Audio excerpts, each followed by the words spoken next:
The story begins with a father looking at his little daughter and saying tenderly, "My favorite little apple pie." The daughter smiled, and the father continued, "You." The man seemed joyful and happy. He put his hand on her shoulder. "The first lady of this country." The girl was still very little then. The girl continued to smile happily, thinking about what a good first lady she would be. She threw herself into her father's arms and joyfully exclaimed, "Yes." The girl was sure that a good future awaited her. The girl's lips stretched into a smile. Her facial expression completely reflected her emotions. The girl looked at her father standing next to her. She continued, But her father had already passed away. Not believing this, the girl said in surprise, "No, father!" The young girl fell to her father's grave. It seemed as if a long time had passed since he had proclaimed her ruler. Remembering the guy's face, distorted with fear and incomprehension, she thought, "Wait a second, these memories, this face, this look." Her eyes filled with bitter tears. Her father would not see what she had become now, definitely. Now she was in a strange room, looking at which the girl assumed, "Is this the estate of Marquis Rinka?" Sitting in front of her father's grave, she thought doomedly, "It turns out that this body in front of me is my father, who died 15 years ago." A guy came up to the girl from behind. He looked quite familiar. He asked, finally came to her senses, "Reinhart Rinka." He continued, "You're annoying people with the way you cry like crazy. The crown princess can't be seen like that." Still in tears, the girl recognized the voice and turned around. Behind her, she saw someone she didn't want to see. It was the crown prince, Michel Alanquez. It was the same man to whom the girl was engaged, especially to the crown princess, with whom the marriage will soon be dissolved.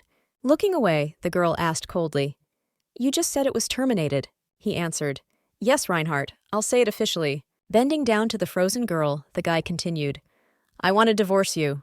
The girl clenched her fists and became nervous. She did not understand why she was reacting this way. She looked at the man and continued, "Is this what you should say in front of my father's coffin?" The guy didn't answer and just smirked. He thought the girl was talking nonsense. The girl continued resignedly, "Michel Alanquez, my father died in the war instead of you." She remembered what happened 15 years ago. This memory just wouldn't leave her head. "This happened because of the order you gave. But how dare you? In front of him!" Their marriage was a marriage of convenience. It seemed that everyone around them knew and understood this. The dissolution of the marriage was a matter of time. Thus, the girl's father, the Marquis of Rinka, actually gave her the most important title in the Alanquez Empire. Thanks to her father, the little smiling girl, after her engagement at the age of 12, she became the crown princess and was called the wife of Michel Alanquez, who did not have any warm feelings for her at all. But of course, as is usually the case in marriages of convenience, there were no feelings between the crown prince and the crown princess. Sitting on the prince's lap, the girl said, "Stop importing salt from the Sarawak desert. Use the salt from our principality." The boy replied, "You're saying impudent things. In that case, there will be a riot in Sarawak." However, he still agreed. "Well, if that is your request, Dulnacea Canaria." It was the princess of the Principality of Canaria taken hostage. The girl had long blonde hair. He continued. Sarawak, dissatisfied with the recently concluded monopoly contract, revolted. The man's eyes widened. He tried to say something, but his thoughts wouldn't form into sentences. He said, "By order of His Majesty the Emperor, Your Highness the Crown Prince must personally deal with this." The guy asked in bewilderment, "Shouldn't a seasoned general go to such a place?" He looked down and ordered, "Call Marquis Rinka. He will lead the army in my place." The Marquis arrived and addressed the prince. "It is an honor that you have called the retired old man, Your Highness the Crown Prince." He continued to harp on about the upcoming battle. "I will go to fight, but I have a favor to ask." The fair-haired guy looked at his interlocutor with interest and asked, "Which one? Speak." Marquis Rinka replied, "For leading the army into battle.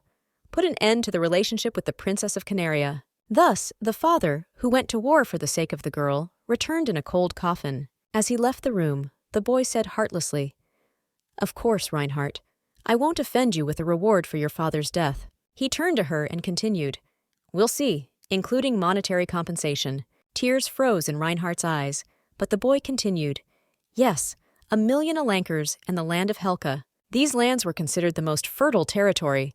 They were communal estates with endless possibilities." The girl thought, "As a deposed crown princess, I should be grateful for such rich and fertile lands." But she stretched her thin lips madly into a smile and said to the prince, "No, Life for life. The prince stared at the former princess in surprise. He looked at her as if the girl had completely lost her mind. The girl demanded, "Give me the life of Princess Canaria. In fact, my father died because of the princess's demand." She stared at the boy tensely and continued, "So my anger will dissipate if you chop off at least her hand." She was not going to accept it. The prince exclaimed, "So cruel and inhuman. If you do not agree, I will change the demands." She grabbed the guy by the shirt and demanded, "Give me your head, Michel Alanquez." The boy shouted angrily and incredulously, "Reinhart Rinke, what a lack of manners." He pushed the girl away with force, and she fell to the floor, hitting herself painfully. But not a drop of pain was reflected on her face. "Whenever you open your mouth, you only spout nonsense. I thought you lost your father, but it looks like you've also gone crazy." The girl didn't answer, continuing to lie on the floor. She didn't see any point in adding anything else to the conversation now. The girl stood up and the guy exclaimed, "That's it, we're done for today." He continued, "I will send an official confirmation of the divorce from the Imperial Palace in the near future." He finished his thought with insight. "You, who have gone mad, have no right to choose." Yes, Helka. For 15 years the girl continued to die in this land of possibilities. She kept begging, "Father, let me go back in time. Just one chance to kill Michel Alanquez." The girl pierced Michel Alanquez's leg with half of her sword when the man least expected it. His frightened gaze met the maddened gaze of Reinhart, who wanted to kill him. He screamed very loudly, so that the sound of his scream echoed throughout the area, causing everyone to turn around in fear. She prayed over and over again. She made up her mind over and over again. The girl remembered all those times she had called upon the Almighty. She thought that she could have a better life. "If I have the opportunity." The guy in the reflection screamed, confused by everything that was happening. "Cardinal." He grabbed my leg and ordered, "Grab her. She dared to hurt me. Reinhart Rinke." The girl exclaimed, "Don't name my estate," she thought. "I'll throw away my good name and properly go mad." She swung her arms and cried out in tears. This precious name was given to me by my father. Yes, she had managed to go back in time. Now this fact was for her that very second chance sent from above, at the time where she grieved 15 years ago. But now she already knew what would happen in the future. She had become the girl who would be abandoned by Michel today. But at the same time, her whole life was still ahead of her. Reinhold Delphine Rinke. Your attempt to assassinate the crown prince has been deemed an extremely serious crime. Sitting on her knees, she thought. So this is not a dream. The king continued. This title of crown princess is considered invalid. The king summed up the sentence vilely. Also, from this moment, the Rinke family is deprived of all its rights. The former princess thought, I went back in time, to the one who was overthrown 15 years ago. The king continued, the lands, property, and servants of the Marquis of Rinke shall pass into the possession of Michel Alanquez. She grinned darkly. Now he wouldn't be able to do the dancing he loved so much. Noticing her smirk, the prince stared at the girl in surprise. He didn't understand why she took it so calmly, but the former princess only began to smile wider, completely satisfied with her actions. Seeing this, the prince exclaimed, Reinhart Rinke, being such a daring criminal, dares. Father, stop the psychopath. However, the father only responded sternly. Because of the situation with Princess Canaria, the trust of the imperial family was already shaken. The whole country mourns after the death of Marquis Rinke. You announce a divorce. Be grateful that you stayed in your place. The girl continued to sit on her knees, and the king finished. Therefore, she is banished to Ruden of the Fielden family, she thought doomedly. So I am destined to die of cold. But then she smiled. Ruden belonged to his mother. It was a deserted and impoverished place, completely different from the lands of Helka, which the girl received in her past life. The former princess, clasped by two soldiers by the hands, thought, if this is not about wishes for me to die on the street, then what? The criminal expressed gratitude to His Majesty the Emperor, until her death and being born again and dying. Until the dragon flies over the Fram mountain range. In these lands where you have banished me, I will survive until the very end. I heard, rejoice in your crime, but she continued the thought, and I will curse Alanquez. As he made his way through the snowy lands, the man froze and exclaimed, I can't go on anymore. The girl turned around and said roughly, if you got your money, do your job. It had been a month and a half since they had climbed that snowy mountain. She continued angrily, you have fulfilled 2/3 of the contract. It is too late to terminate it. This man was a mercenary hired by Johanna, who was a maid. For her, who had to travel to Ruden alone. The girl thought that he somehow easily agreed to go with her, despite the long journey. She finally understood. "So that's what you were up to, you son of a bitch," and she said coldly. "Got it. Come back. Just a second. Hold on," he said. "We need to give money for travel expenses too." To which the girl froze in shock. He continued his demands. "Give me everything you have. I'm especially interested in that sword on your belt." The girl replied, "This is the sword of the Rinka family. If someone like you were to wear it, your head would roll." The man stepped closer and raised his sword above Reinhardt's neck. Before that, the noble former crown princess's head would fly off. The girl clenched her teeth in fear and reasoned logically. Survival is paramount. She threw the bags of coins to the man and continued. "How could I waste my father's hard-earned life?" Falling on the cold ground, she said, "These are all the things. Take them and get out." But the man didn't finish and said, "Wait, wait." To which the girl was again overcome with fear. She turned around in confusion and screamed furiously, "What?" The man replied, "Oh, I told you everything you have. I gave it to you."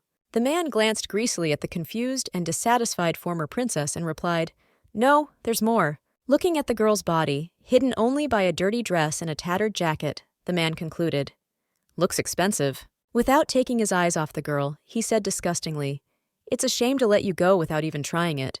However, she turned around with a cold, steel-like gaze and only rudely ordered, "Disappear." The man clenched his teeth in anger, losing control over the words of the exiled princess. Unable to control himself, the man pounced on the girl and screamed furiously, "Fucking girl!" Having received a blow to the face, she, unable to stay on her feet, fell onto the wet and cold surface of the snow. Her eyes widened in horror and fear.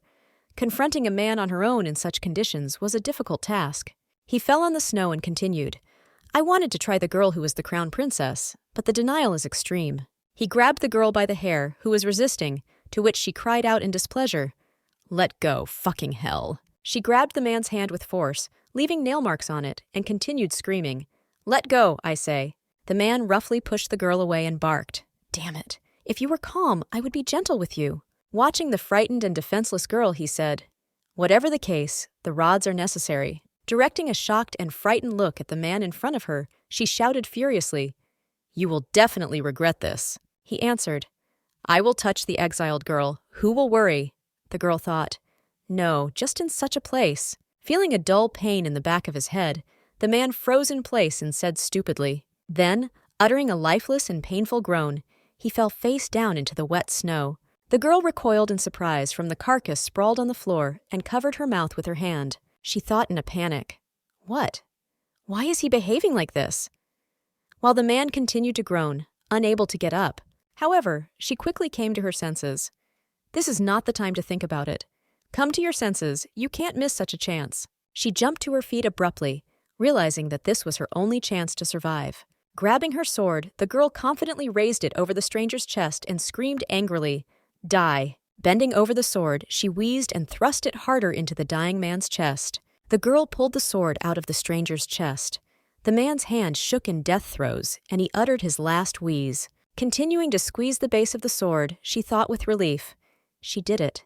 She survived." Having lowered the sword onto the snow, the girl fell onto her hands and exclaimed with relief. A round, bloody fetus rolled out from behind the dead man's body.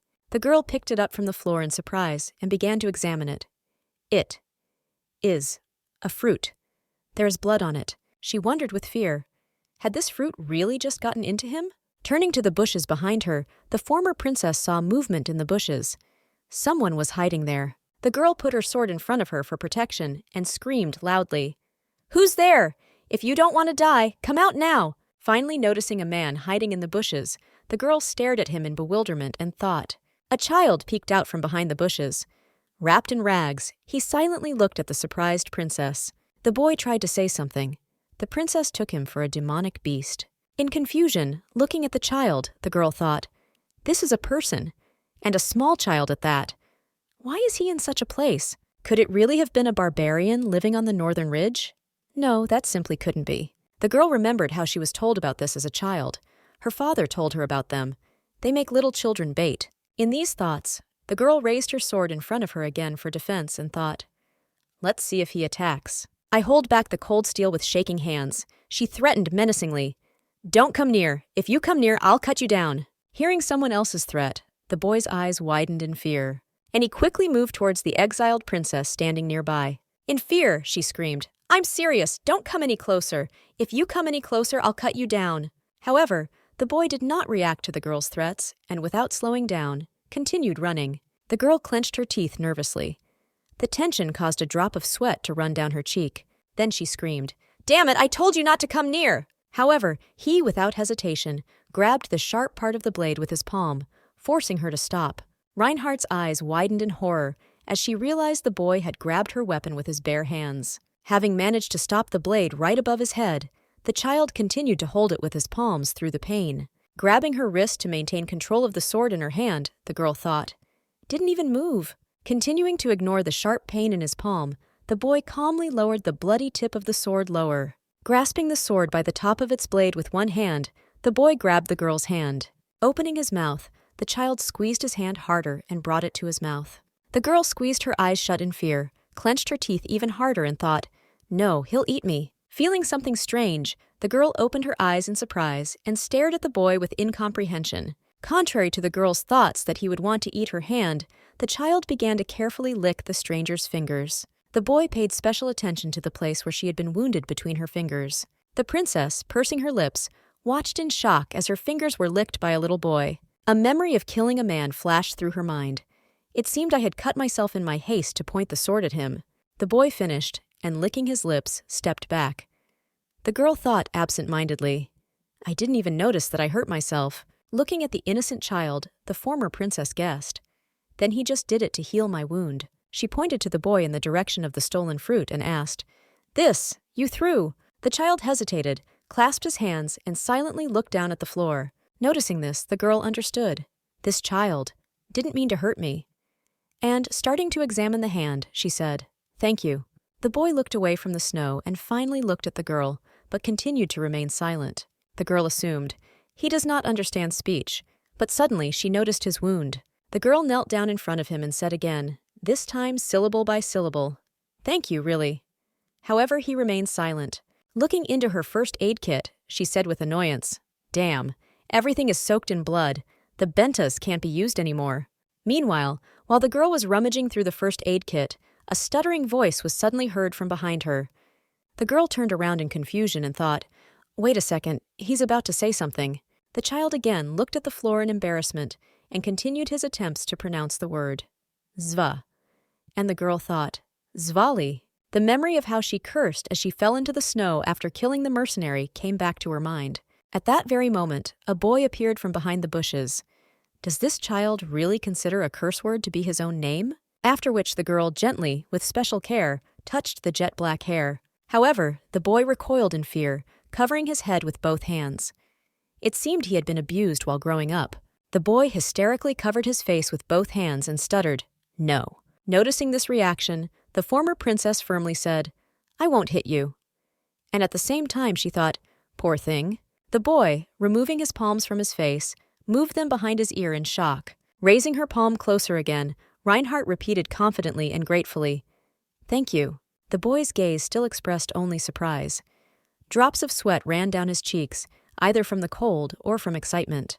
However, the girl confidently repeated again, "Thank you." Gently lifting her hand to the top of his head again, she was finally able to look at the boy's hair. The girl walked away, and the boy stared in shock at his wounded arm, already bandaged. The girl stepped back, and looking at the map, began to speak. "By the way, if we don't start moving, the sun will set. Rudin is that way." Running in front of her, the boy spread his arms threateningly and shouted, "No!" The girl stopped and asked in confusion, "What?" However, the boy answered only one thing, "No." The horrible memories of her conversation with her father came back to her mind. Using a small child as bait, they eat people. The boy repeated nervously, stammering, "No, no." And leaving the girl, he quickly rushed off in an unknown direction, throwing it after her. No. However, exhaling, she quickly pulled herself away from these disturbing thoughts. She understood. This child cares about me. I will check and listen to him. To which the girl nervously called out to the boy who was running away, "Let's go together. I can't walk as fast as you." Coming closer and bending slightly towards the child blocking the way, she asked, "If not there, then in which direction?" Making our way along the snowy slopes and peaks in the direction indicated by the child for about 2 hours. She turned doubtfully to the child and thought, "We arrived much earlier than if we had followed the map." Having entered the nearest cave to spend the night, the girl gave the command, "It's already late at night, so we'll set out tomorrow." Making a fire with a platform of 2 small stones, she continued, "And it's snowing. You can't see anything ahead." Behind her sat a boy, looking confused. "I checked the road, so everything is fine. We can arrive in Rudin tomorrow." The boy's face was illuminated by the light and warmth from the fire the girl had made with stones. She got up from the floor and said with relief, "Phew, I barely got the fire going." The boy continued to stare at the stones in her hands, with the help of which she had managed to start a fire. Having got them for himself, he began to rub them together with great interest, creating sparks through friction. The girl moved away from the fire and asked with interest, cheerfully. However, the boy again said only one thing, "No." Noticing that he answered her every question with this word, the girl asked reasonably, "This is the only thing you can say." "No," she thought. "If I take him with me to Rudin, I'll have to teach him to talk first." And she continued to watch. A rather logical, static question arose in her thoughts again. Where did he come from here? And what did he do? A large, snow-covered city appeared before their eyes. Closed by high walls, it had 2 sections, residential and government. The girl and the boy were met at the entrance by the guards assigned to the gate. A strange, loud sound was heard behind them, and the guards turned around in confusion. The child, held in the former princess's strong grip, screamed and struggled. "Yeah," while she was asking, "Calm down," the girl said tenderly. "Even without knowing what you do, I understand that you don't have a normal guardian." However, the boy did not obey. He continued to kick in someone else's hands and scream. "Damn, I can't hold him by force," she thought. "How can I calm him down?" And she nervously looked around the vicinity, searching for something that could help. From behind the guards, a city dweller appeared, asking worriedly, "What's all the noise?" Seeing that he was carrying bread, she understood. Yes, if it was about food. And she quickly ran up to the local. "Listen, sell me 2 loaves." Having bought the bread, the girl took it with relief to the boy, whom she left alone for this time. Turning around, she saw the boy still standing in the same place and thought with relief. He hadn't run away. Seeing how his gaze brightened when he looked at the freshly baked bread, the girl understood. Good. He was interested in food. She picked up 1 loaf of bread and put it to her mouth to show the child how to eat it properly and said, "So."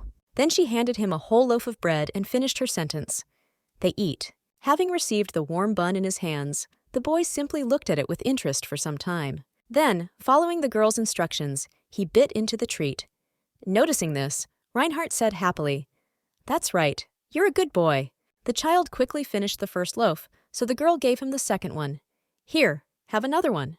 The boy took the second treat, and the former princess asked affectionately, "Delicious." The boy couldn't answer, so he just raised his grateful gaze to Reinhart. A blush appeared on his cheeks. Noticing this, the girl smiled contentedly. A mixture of joy and kindness splashed in her gaze. Running her hand through someone else's dark shock, the girl said with trepidation, "Good boy, you're doing well. This is bread." She pulled back and repeated it again, so the boy would remember. Bread. Yes, bread. Looking at the castle, she promised, "If you come into the castle with me, I will give you more bread." Leaning closer to the child, who was surprised by her words, she continued, "Therefore, come with me." The boy, although he looked scared, did not run away as before. He simply looked at the calm Reinhart with incomprehension. He looked down and, as always, remained silent, pondering someone else's proposal. However, having given in, he gave his hand into the girl's palm, allowing himself to be led inside. The girl said, "That's right," and they both headed inside the cold city to which the former princess had been exiled. An elderly woman met them at the estate. "You probably can't believe it, but I am the lord of this place. My name is Sarah." She continued, "I was responsible for the administration of Ruzhin in the Felden family for a long time." The girl listened with caution to the story of the said lord. The lord personally went to Rudin for the first time in 20 years. To this, Reinhart asked only one rhetorical question with particular displeasure. "That's how it is." And she thought, a mess. Helka and Rudin had fundamental differences.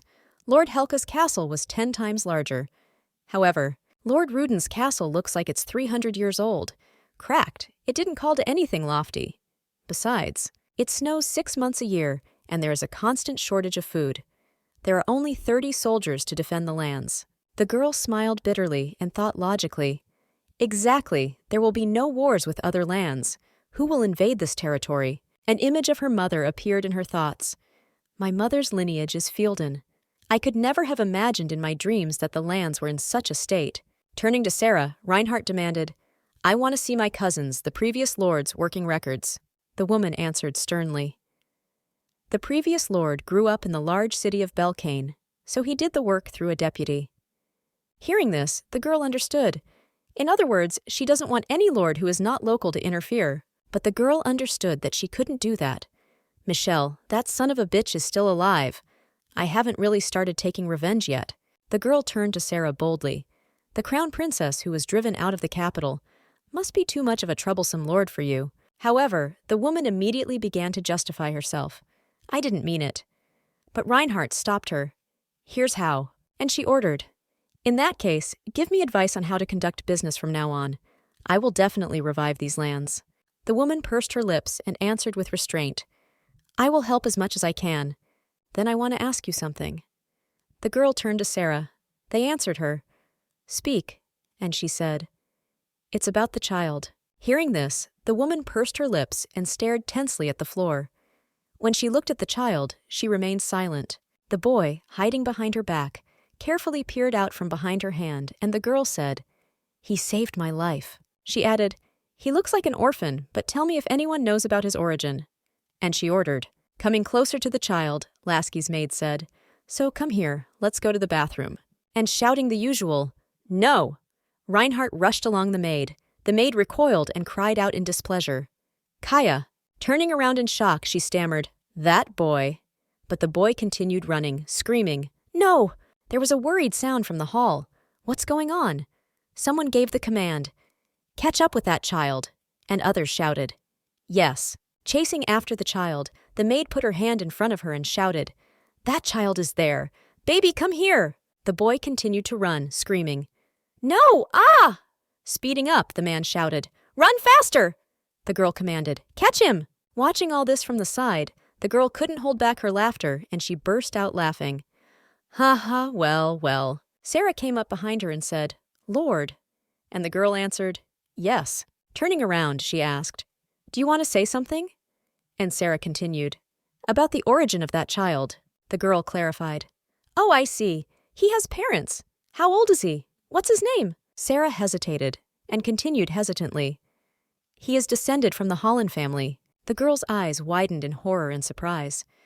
What she heard plunged the girl into true shock. She thought, Son of the Holland family, fallen due to the barbarian attack. The image of Michel Alanquez's dedication to his faithful servant floated into her mind. Really, Michel Alanquez's mad dog. She remembered the mad look of her ex-husband's faithful dog. This memory made the girl cringe. Will Holland was a man who appeared one day and became a hero of the Alanquez War. The girl knew. It was known that he was related by blood to the barbarians, but I know his true origin. Vil Halana was the emperor's bastard, who had to hide for a long time. 17 years ago, at the time when the emperor went to inspect the northern lands, an unknown lady of the House of Holland, a small aristocratic family from the north, she became pregnant. The empress, having learned about this, was angry. She screamed. A provincial noblewoman dared to bear the emperor's child. Consumed by a violent rage, she ordered, to burn out the entire Holland family and make sure that no one remained alive. As a result, the Holland family, falsely accused of treason, was destroyed.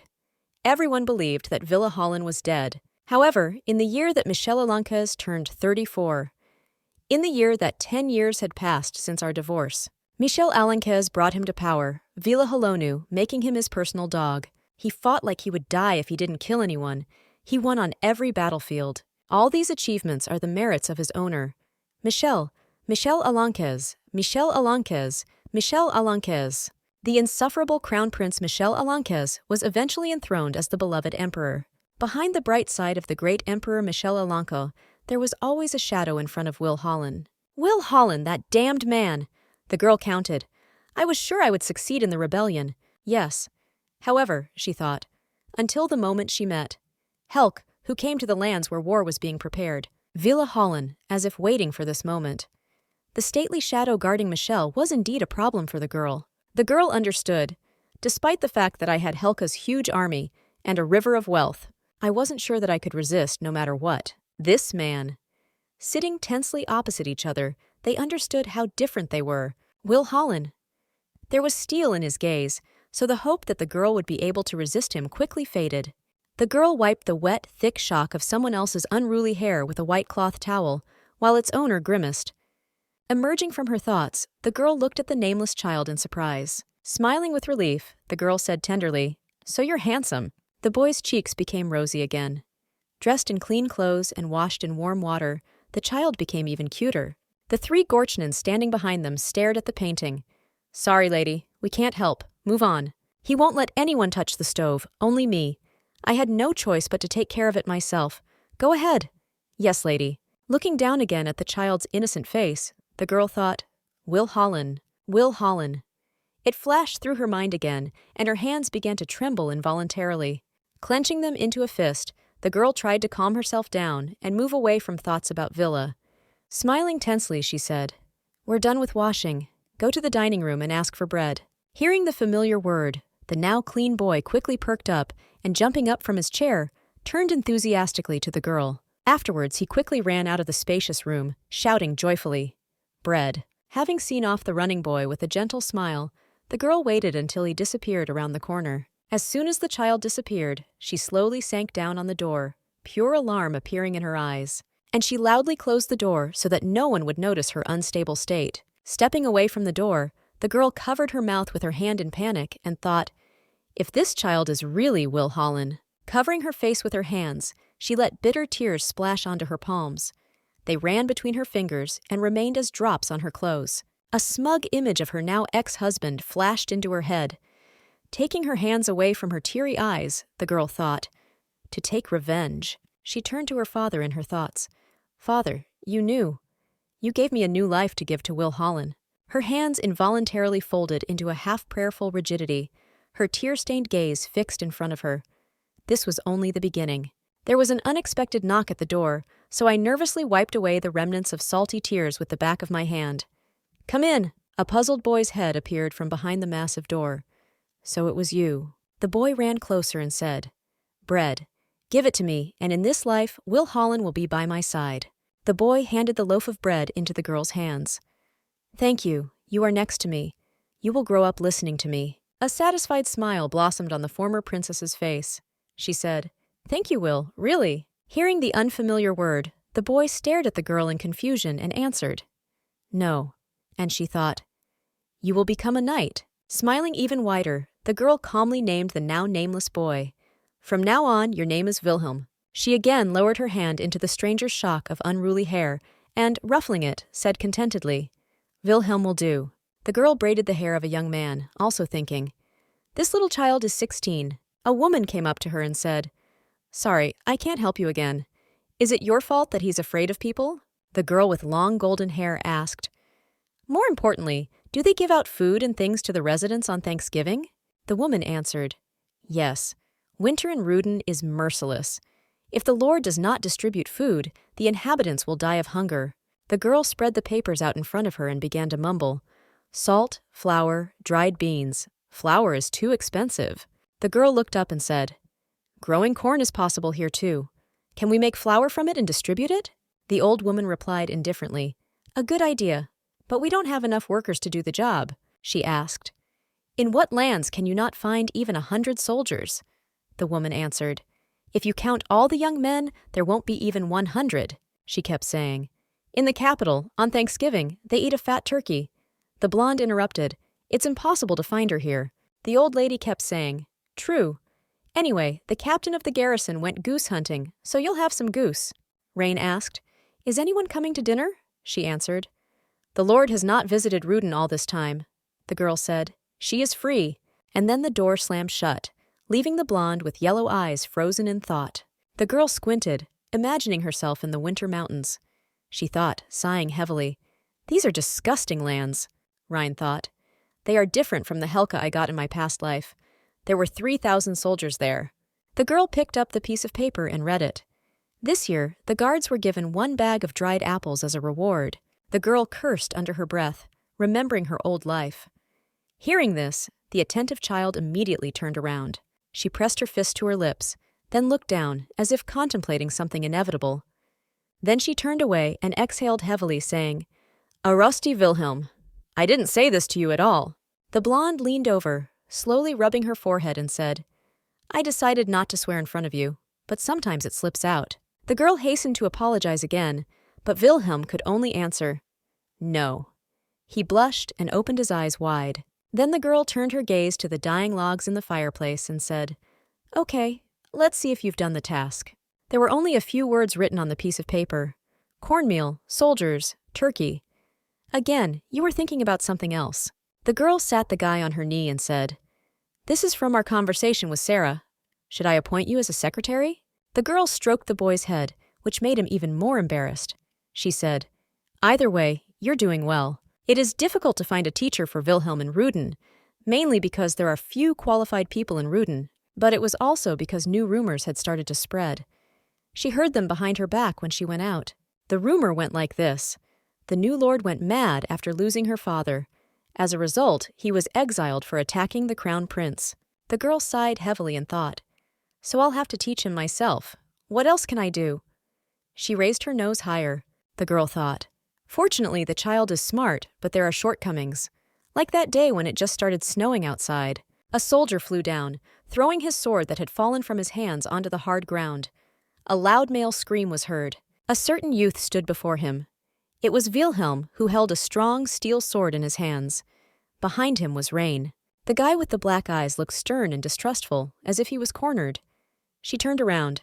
Then the boy with long hair threw down his sword himself, of his own free will, because he had already managed to defeat his opponent. The boy screamed as he ran closer to the stunned blonde. "No!" The little child threw himself into her arms. The boy's cheeks were always red. Wilhelm himself looked happily at the girl who kept saying, "You're great." The girl thought, "There is no one who could teach him fencing. At least I cannot teach him this." The girl clenched her jaw again and frowned her bright yellow eyes, thinking. Michel quickly found him a teacher. The blonde remembered. He knew that Wilhelm was the emperor's bastard, because I got the information from his confidant. Rien didn't understand. How did Michel know about Wilhelm's origin? If even that idiot understood, the method is simple. Then the girl noticed how the little boy was writing. Then she noticed a ring on his hand. The blonde opened her yellow eyes wide in surprise, he thought. Could this ring really belong to the imperial family? The girl closed her eyes and exhaled heavily, trying to comprehend all this. She thought, what kind of stupid thoughts are these? But she was pulled out of her train of thought by that same young man with long black hair. He showed her a piece of paper right in her face. The guy finally said, "The girl did not open her eyes from the childish handwriting on her wife's paper. You've already done everything." The girl reached out her hand to the young man, then said, "Well done." She narrowed her eyes slightly again and smiled. The boy then opened his eyes and opened his mouth in surprise. He finally decided to say, "No." Wilhelm looked surprised.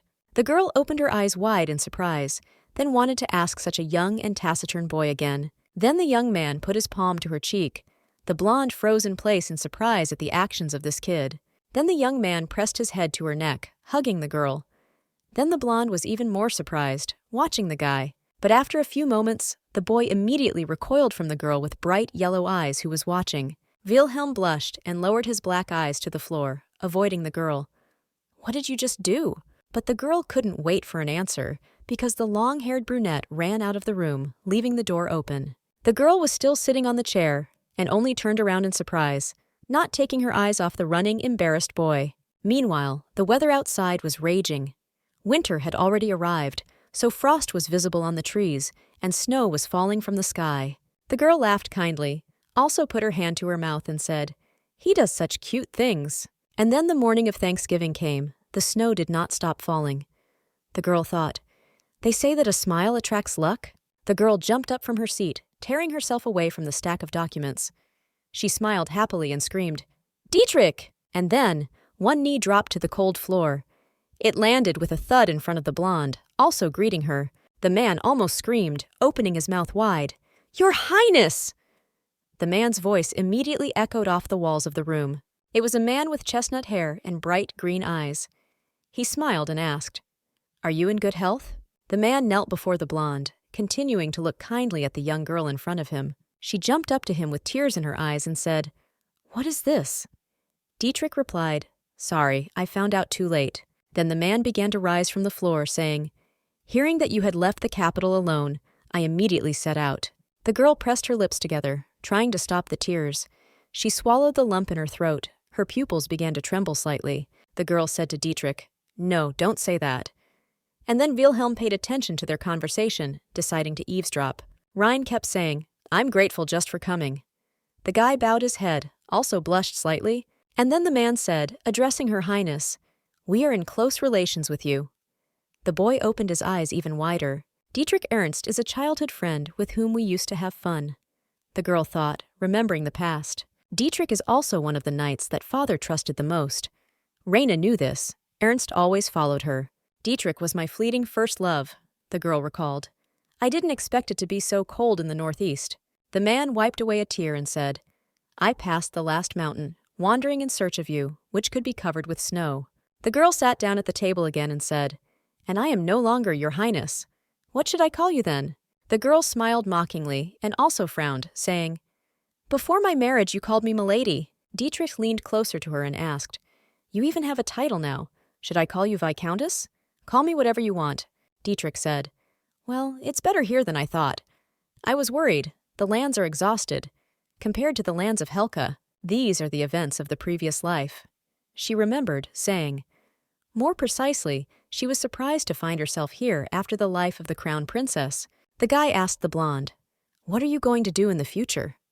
The girl wanted to answer something, but seemed to change her mind. Suddenly the girl with yellow eyes asked, "Why are you interested?" The man froze in place, awkwardly looking at the floor. Then the man scratched his neck and said, looking away from the girl, "Sorry, I crossed the line." The blonde said, turning to Dietrich, "No, well, if you have ideas, say it." The man hesitated altogether, and then the man finally said, "It's a pity the crown prince lost you, Viscountess." The girl was only slightly surprised. Then Dietrich turned away from the blonde, and an awkward silence fell between them, which no one was in a hurry to break. If Dietrich had shown up a year ago, I would have thought he would have asked how I was feeling. But he came to me. Now that the crown prince has not recovered from the shock of his wound, all the lords of the empire are groveling before the emperor, she thought, that he came alone to Ruden at such a time. The girl thought and smiled slightly, then said, "Dietrich Ernst." The man crossed his arms over his chest and opened his eyes wide when he heard the girl's question. "You were expelled from the clan, or did you leave yourself?" Dietrich smiled and said, "If I had to choose between the two, it would be the latter." She replied, "You said you were leaving your family." In response, Dietrich nodded his head, and then he finally became more serious. The smile disappeared from his lips. The man said, "I am concerned that Michel Alanquez is trying to take over the lands of Rinka completely, abandoning the marquisate." Dietrich kept saying, "Viscountess, you just became a criminal, and he is trying to seize all the property of the Rinka world state." He said, "Not only lands, but also knights. The main wealth of the marquisate are the knights who now serve another." The man smiled brightly and said, "I couldn't watch as a person who can't even walk properly." And then the girl looked at Dietrich. For some reason, the atmosphere between the two friends changed dramatically, became more gloomy, but it passed almost immediately, because Dietrich blushed, looking at the blonde, who smiled, shaking her head. The girl laughed, saying, "Sir Ernst would probably have given me a severe reprimand. He came to swear allegiance to me. Sorry, but here the knights are given star anise as a New Year's gift." And the guy asked, "What is star anise?" She answered, "It's added to tea." The guy said, "I don't like tea, it's okay, but you have no business here." "Well, it looks like that." "I noticed it too when I entered Ruden Castle," Dietrich said. "There won't even be 50 soldiers." The girl read from the paper in surprise. 30 people. The man with green eyes asked in surprise, "Seriously?" The girl looked sternly and answered, "Seriously." And then Ernst turned away from the blonde and said tiredly, "Damn, then Dietrich Ernst will have to play the role of leader." The girl with yellow eyes looked down at the floor, as if she didn't know what to say to such an optimistic young man, she thought, watching his silhouette recede, moving further away. Dietrich? Does he really have to rot here doing nothing? After a while, swords were flying onto the training ground. The training was quite active, despite the snowfall. A young boy named Wilhelm defeated his opponent, holding an iron sword tightly in his hands. The girl stood behind. The child looked sternly at his opponent, whom he had easily defeated. The girl was tense about something. She suddenly turned to Dietrich, saying, How about adding the role of fencing teacher to the role of the main character? He stopped and asked again with displeasure. Are you telling me to teach little children? The girl justified herself. It is not so. She smiled happily, saying, Have you seen the child who was sitting here recently? He should be in the dining room now. Then the man smiled mockingly and bowed his head, answering my lady. I will have to receive more than one bag. She ran up, saying, A sack of wheat and a goose for dinner tonight. You didn't intend to give me this in the first place? She replied. If you don't want it, starve. I have no dinner for an uninvited guest. He replied mockingly, You're overdoing it. It was already approaching sunset, because the sky was gradually turning orange and pink, and snow was falling on the roofs of the houses. A certain man, with a ring on his finger, was holding a small spoon tightly in his hands, sitting at the kitchen table. It was Wilhelm, who was preparing for the meal, and with wide eyes he watched the people. He was here. The blonde held Dietrich's hand, still smiling. She turned to the boy. Say hello, Wilhelm, the girl finally said. It was him, Dietrich. Then the man immediately turned his attention to the brunette, squinting his eyes with distrust.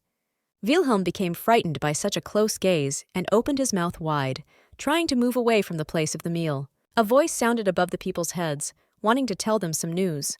A tense atmosphere hung in the air. The blonde sat down at the chair. Dietrich put his hand on its back, asking, What kind of child is this?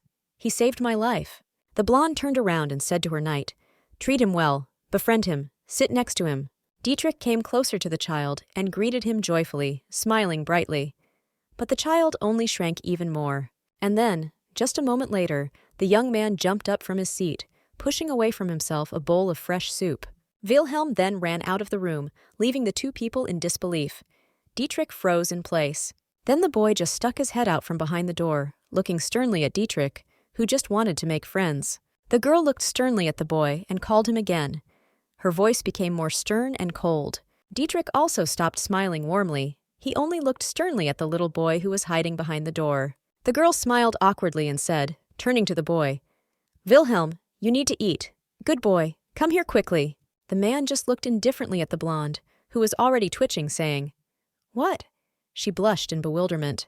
Then the man rested his chin on his hand and asked my lady, smiling slightly, Should I bring him? The girl turned around and whispered to the boy, No. Wilhelm is a child who has experienced violence, he is afraid. The blonde said, Leave it to me. The guy turned away and asked in bewilderment, What are you going to do? And then a loud chomping sound was heard. Hearing it, the knight even flinched, opening his eyes wide in surprise. The girl began to eat the meat quickly, speaking very loudly. Delicious. How delicious? The man asked fearfully. Viscountess? The girl continued to harden. There was so much juicy meat, like oil dripping down. She began to eat, demonstratively showing it. The knight asked awkwardly, in a whisper, What are you doing? Trust me, it's easier to interest a child who's acting up at the table. The boy looked out from behind the door again, his eyes wide. But then, after a few moments, he frowned. The girl asked, Still not enough? The knight replied, Anyone looking will think that you have experience in raising children. Dietrich jumped up from his place, took the plate of butter in his hands, saying, I'll help, the girl said. But then a certain sound was heard, and both acquaintances immediately turned their heads towards the front door. Their eyes widened. A boy named Wilhelm ran away from them, clenching his fists tightly. He stamped his feet very loudly. The two boys froze in place, not knowing what to do. Their eyes widened even more. The boy froze in place. He asked, Should I bring him? The girl answered, Let's move on. If he gets hungry, he'll come to his senses. Let's eat. But then, after some time, the girl turned to Wilhelm again. It was already daytime, because the sun was shining outside the window. Dietrich and the girl over the boy's bed. The blonde kept saying, It's been 3 days since you left the room, she said. You've been skipping all your meals during this time.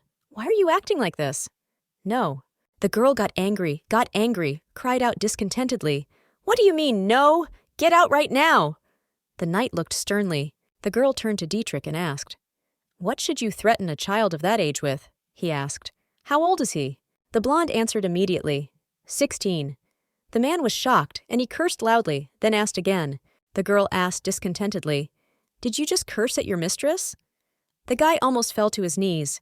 Nothing like that. Wilhelm just stuck his head out, listening to the knight's voice. I was just surprised that he was 16. He was too small. The man tilted his head and answered thoughtfully. There are small and fragile teenagers everywhere. The girl asked, then why? He commits more primitive acts than a newborn child. Then the man opened his eyes and muttered. And this man was already even 16. And then the boy again hid completely under the blanket, avoiding the gaze of the strangers who were watching him. Dietrich smiled brightly as he said, when I was 16, I went to war following Rinka and served him. The girl looked down, also blushing, saying, yes, that's how it was. You were my father's escort. And then the man exhaled heavily, saying, yes, Viscountess, you think that since he's the size of a kitten. He's a little child who needs to be hugged and coddled. Leave that to me. And then the man jumped closer to Wilhelm's blanket, quickly grabbing it. Dietrich Ernst grabbed the boy's leg, which he managed to get out from under the blanket. The young man tried to resist. He opened his black eyes wide and beads of sweat rolled down his face. Dietrich lifted him up by his leg, leaving the boy standing only on his elbows. The man said irritably, his green eyes flashing, your name is Wilhelm, then? That's what the Viscountess called you, right? The man continued to insist. If you behave like this, you will never become a man capable of living up to this name in your entire life. And then he abruptly lowered the boy, causing the young brunette to roll across the bed, losing his support. The girl turned to her knight with displeasure, who kept saying, they said you're 16? Then Dietrich Ernst smiled brightly and mockingly, freezing for a moment in one place, next to the bed. He pointed to his chest, then said boastfully, at 18, Reinhart proposed to me. The girl started hitting him on the head, screaming, what are you saying? He replied, well, it's true. There was a silence between them, and then the two acquaintances turned their attention to Wilhelm, who was still in front of them. Now the boy sat quietly in front of two people who looked at the little boy with disapproval. He looked down, but raising his head higher, he looked at the knight with a stern look. He frowned very deeply. Dietrich said, crossing his arms over his chest, judging by your actions, you know how to use your head. I realized that right away. The knight continued to repeat, and even though you look like a child, boys at 16 are treacherous. When you're 18, are you going to hide and just watch too? Wilhelm was hurt by these words. He narrowed his black eyes again, watching the knight in front of him with condemnation and contempt.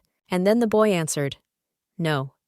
In response, the man smiled mockingly, saying, look at his gaze. The man extended his hand forward, saying, look with respect. After all, this is the beginning of the lesson. The knight smiled brightly again. Little Reinhart climbed the tree, but someone said, come down, she answered. Johanna said she would make jam. The girl continued to tweed. The apricots were perfectly positioned, and it was true, because the fruit was hanging on the tree. But then, just a moment later, the girl's foot slipped from the branch, and she let out a frightened gasp as she fell down. But when she screamed, she immediately landed in a man's arms. It was her knight, Dietrich Ernst. The girl looked at the boy in surprise, her bright yellow eyes wide open. Her hair seemed to be flying in the air. Then the boy sighed heavily, trying to catch his breath from fear for such a fragile and young milady. He looked tired. But just a moment later, the boy smiled brightly, his green eyes sparkling as he asked, are you okay? The girl froze in place, as if she was unable to even move. She only looked at the guy's face with admiration. She thought back to that moment. Yes, there had definitely been a time like that. But now she was walking through the castle, screaming his name. The girl ran after the knight, who held Wilhelm by the scruff of the neck and spoke. Men have their own way of communicating, she said. What are you saying, grabbing the child? Dietrich asked. Then should I let him go and return to Ernst? The girl froze in place from such harsh words, looking fearfully at Dietrich in front of her. She narrowed her eyes slightly. They both froze in place. Only Wilhelm was still trying to resist and break free from the man's hands. The blonde began to feel even more awkward, clutching the blue hem of her dress even tighter. A strange atmosphere hung in the air. Then the girl blushed and looked away with her yellow eyes, saying, I'm sorry, Wilhelm. The girl came closer to the boy and stroked his head, saying, but Dietrich will really be a good teacher. The girl kissed the young boy on the forehead, saying, listen to him and become a wonderful person. The boy froze in place, his black eyes wide open. He blushed even more, watching the actions of Milady. Maybe you'll appreciate the teacher, not the student, she replied. You're amazing. Getting a compliment while being poked in the side isn't bad either. The girl smiled mockingly and said, how frivolous you are. Treat Wilhelm well. Then the man took her hand and said, yes, certainly, Viscountess. She gently placed her hand in his palm. Then the knight kissed her hand, saying, As you command. The girl smiled softly, watching the knight's actions. Watching this, the young man behind was clearly dissatisfied, so he opened his black eyes wide, watching them. He noticed the knight bending over Milady and almost cried out in anger. It was visible how his face had dimmed. And then the knight turned around, still smiling happily. He narrowed his eyes slightly and looked pleased. Noticing this, the man laughed loudly, leaving the girl behind in bewilderment. She looked at him. The girl asked, "Why are you laughing?" The guy took Wilhelm by the side and answered, "Nothing. I'll go on where I was going." Meanwhile, in Ruden, there was still quite a heavy snowfall, but no one even thought of canceling training because of this. Wilhelm fell to the ground, throwing his sword away. The knight said firmly, "Listen carefully. I'm not going to repeat myself." The man bowed his head and said sternly to the 16-year-old boy, "I don't like children who can't think straight." The man towered over Wilhelm and continued to say, "The Viscountess may have kissed such a child, but I will not." The man moved closer to the child, who tried to flinch. "Do you know what I did next to Reinhart every day?" And then the man said, without taking his stern gaze away, "I drove the bastards from the lands with the same gaze as yours." Wilhelm looked sternly at the man, as if he saw before him not his teacher, but an enemy. "He understands me." Then the knight turned away and said, "I heard that you saved the Viscountess's life, a child who can't even speak." And then the man clenched his jaw even tighter, causing his lips to resemble one thin line. But then the man said, his eyes wide, "Consider it an honor that someone like you could save the Viscountess's life." Dietrich kept saying, "I will make you worthy of this honor. After all, the Viscountess wants it." The child's gaze did not change. Then a man threw a wooden sword up into the air. It was Dietrich who threw Wilhelm's weapon, saying, "Get up." The boy looked at his new weapon in surprise, his mouth wide open. The knight said, "Quickly, quickly, move." The boy only clenched his jaw and bared his teeth in response, as if he could no longer contain all that anger. The boy gripped the sword's hilt tightly. He didn't even tremble, despite the fact that he was wearing a light jacket during a snowfall. The boy was breathing heavily, but his gaze was determined. It was clear that he was truly ready for a fight. The knight calmly watched Wilhelm's behavior, towering over the boy, and remembered, "Well, I did come to Ruden after all." The man with green eyes remembered, "I did it in hopes of persuading Reinhart to leave these damn cold lands." But now the knight understands. But be that as it may, the day is far off when we will abandon the empire. Then he said, "Attack, bastard!" Several weeks later, the snowfall was still ongoing, as were the training sessions. Dietrich did not feel sorry for the youngster at all. There were other soldiers standing next to the man, who spoke in admiration. "You are incredible! To cut off a pig's neck so neatly!" The soldier kept saying, "This is the first time I've seen a knight like you." Dietrich replied happily, "This is the first time I've been praised like this." Then, smiling even more brightly, he said, "Well, that's better than being praised for being good at chopping off human necks." Reinhart watched from the window, muttering, "His ability to connect with others is astounding.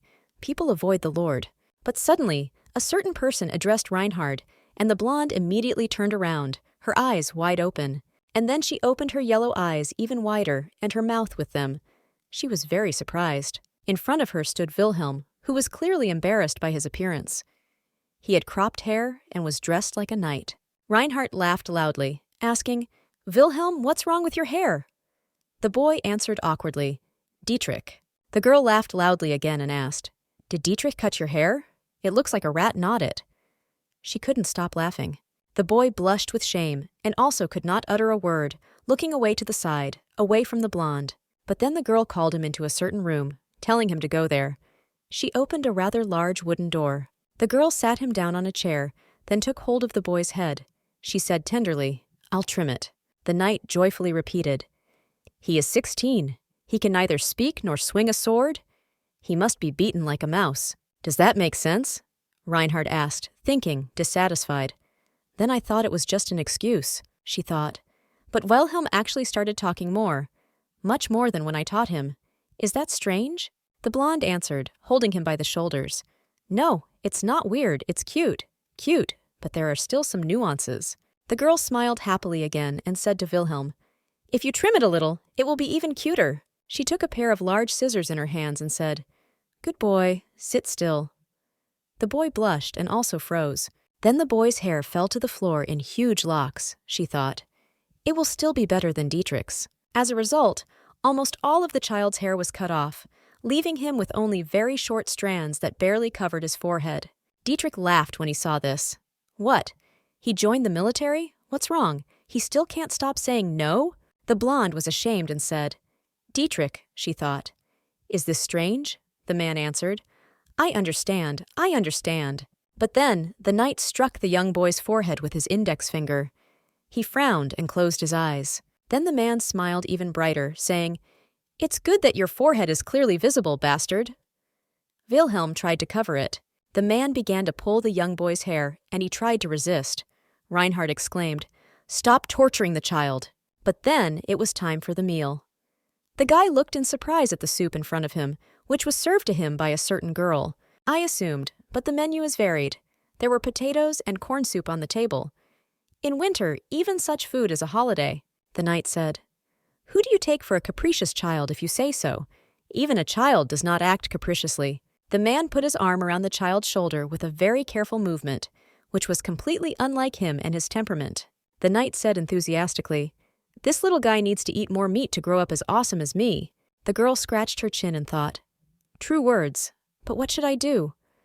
Her eyes darted around the corners. The girl said, If you give Wilhelm the meat that was left for me. The man asked again in surprise, Are you kidding?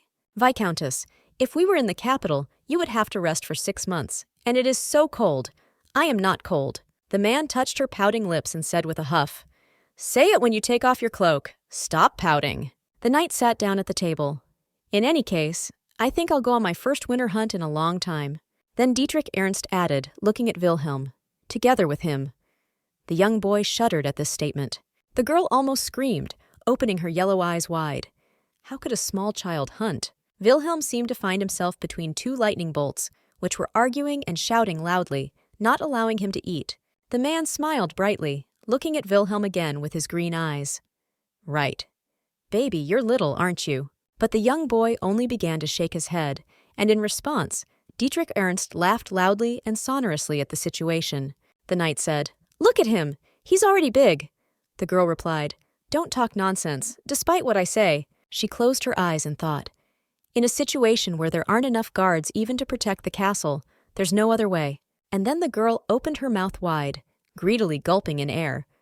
She clearly realized the tragedy of her situation. The girl looked up at the ceiling, then turned to Wilhelm. Please, I beg you, don't die from being horned. After some time, drops of water were dripping onto the cold, snow-covered ground. It was from a toothbrush. It was Wilhelm who was looking at the hygiene item in surprise, his black eyes wide open. She was examining the brush. But suddenly, a knight appeared. If you don't brush your teeth, tomorrow you'll be at the front of the deer hunt. And then he heard the voice of a young girl who kept saying, I also really hated brushing my teeth when I was a kid. The man turned awkwardly to the girl.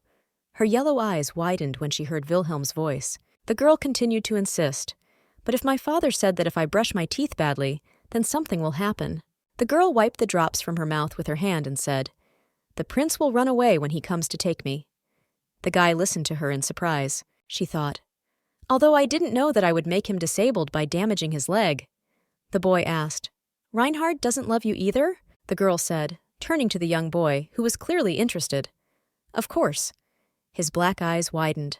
The girl's eyes widened mockingly as she said, I really don't like guys who don't brush their teeth. And then the guy immediately began to brush his teeth, looking forward resolutely. Watching this, the blonde smiled softly. She remembered the knight's words. Viscountess, you treat him like a 6-year-old. And she thought, Dietrich, be lenient. She looked at the blushing young man and thought, He's such a cutie. How can I treat him like an adult? Then the man began to rub his lips as if he were wiping them from a stream of water. He closed his eyes tightly and leaned over.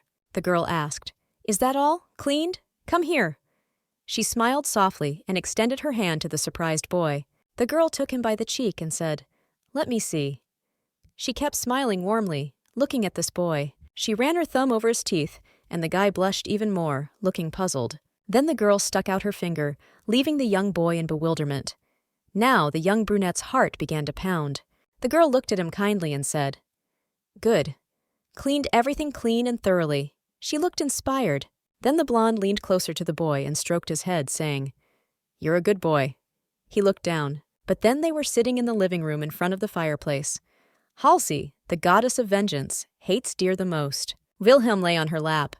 Alutik is the god of peace. With the help of the reindeer that carry Halsey, they interfere with her. The girl continued to speak. The world tree grew on the birth of these reindeer. He was already beginning to fall asleep, she kept saying. The taste of the fruit of this tree was Halsey's favorite taste, so she didn't know that Alutika was bothering her. Halsey fell asleep on their backs while eating the fruit. You teach the right things to a child who is going to hunt a deer. The girl replied, Shut up. That's the only story I know about reindeer. Wilhelm repeated, Shut up. When Halsey fell asleep, the weather became calm.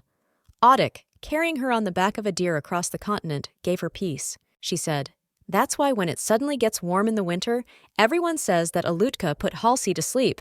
The guy repeated, But when the warmth passes, a strong snowstorm comes. It is because of Halsey's anger, Dietrich said. This is not a story for children. Rain objected. My father told me this story when I was a child. He replied, Rinka didn't say this for your peace of mind. The man continued to insist, looking at his bow. After such cold spring comes, the sun comes out from behind the clouds, he asked. Do you know what is the reason for the appearance of new life on Earth? Sprouts? Greenery? The girl asked in bewilderment. What is it? The knight reminded her. The goddess of spring, Anilak, was born from Halsey's belly. The girl didn't understand what was so special about that. Dietrich asked, In order for Halsey to give birth to a child, what were Alutika and Halsey, who had slept for 21 nights, supposed to do? The girl's face flushed with embarrassment. She opened her eyes wide, then her mouth in surprise, and also froze in place. The girl hurried to cover the boy's ears with her hands so that he would not hear anything extra, but the man said, Too late. She screamed shrilly, addressing Dietrich, because she was angry, and the guy only laughed loudly in response. The girl carefully covered the baby next to her with a blanket. She smiled softly, watching his light sleep. But suddenly, a knight turned to her, saying, I'll ask you one question, Viscountess. The girl looked up at the guy in surprise. The man asked, lifting his chin higher, Does this little guy remind you of your father? Dietrich looked quite sure of his guess. The girl remained silent, but the guy who was sitting next to her continued to repeat, looking at her. The memory is still clear. I was only 6 years old, the man recalled. He was very short then, but had the same hairstyle. When Marquise Rinka brought a 4-year-old girl from the road. She had yellow eyes and golden hair. The boy spoke. So this girl is my mistress, said the young boy, then bowed before the proud girl. The man said, smiling sadly, I was only the second son of an ordinary vassal, but they treated me the same. Dietrich remembered how in the evenings the old man would sit down with them and pull the 2 children into his arms, holding the fairy tales tightly in his hands. Then the old man patted the boy's head, saying, You must protect Reinhart in the future. The boy smiled softly. The man kept saying, Now I understand. He did it to win people in the family over to your side. The man recoiled slightly and rested his elbow on the back of the chair. He ruffled his hair. So I can't help but know. He remembered the moments with Wilhelm. The fact that the Viscountess holds this child's hand, kisses him on the forehead, says a lot. Telling tales, sitting by the fire. Where do all these actions come from? The guy thought, watching her this time. He also remembered the moments when the blonde was still a child. Her father tenderly kissed her on the forehead, never stopping smiling. And then the knight turned to the Viscountess again, reminding her of his question. The girl darkened and answered, I know. The girl looked down.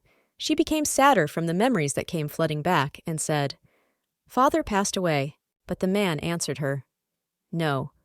The girl understood him, but at first she was very surprised, and she could only be surprised.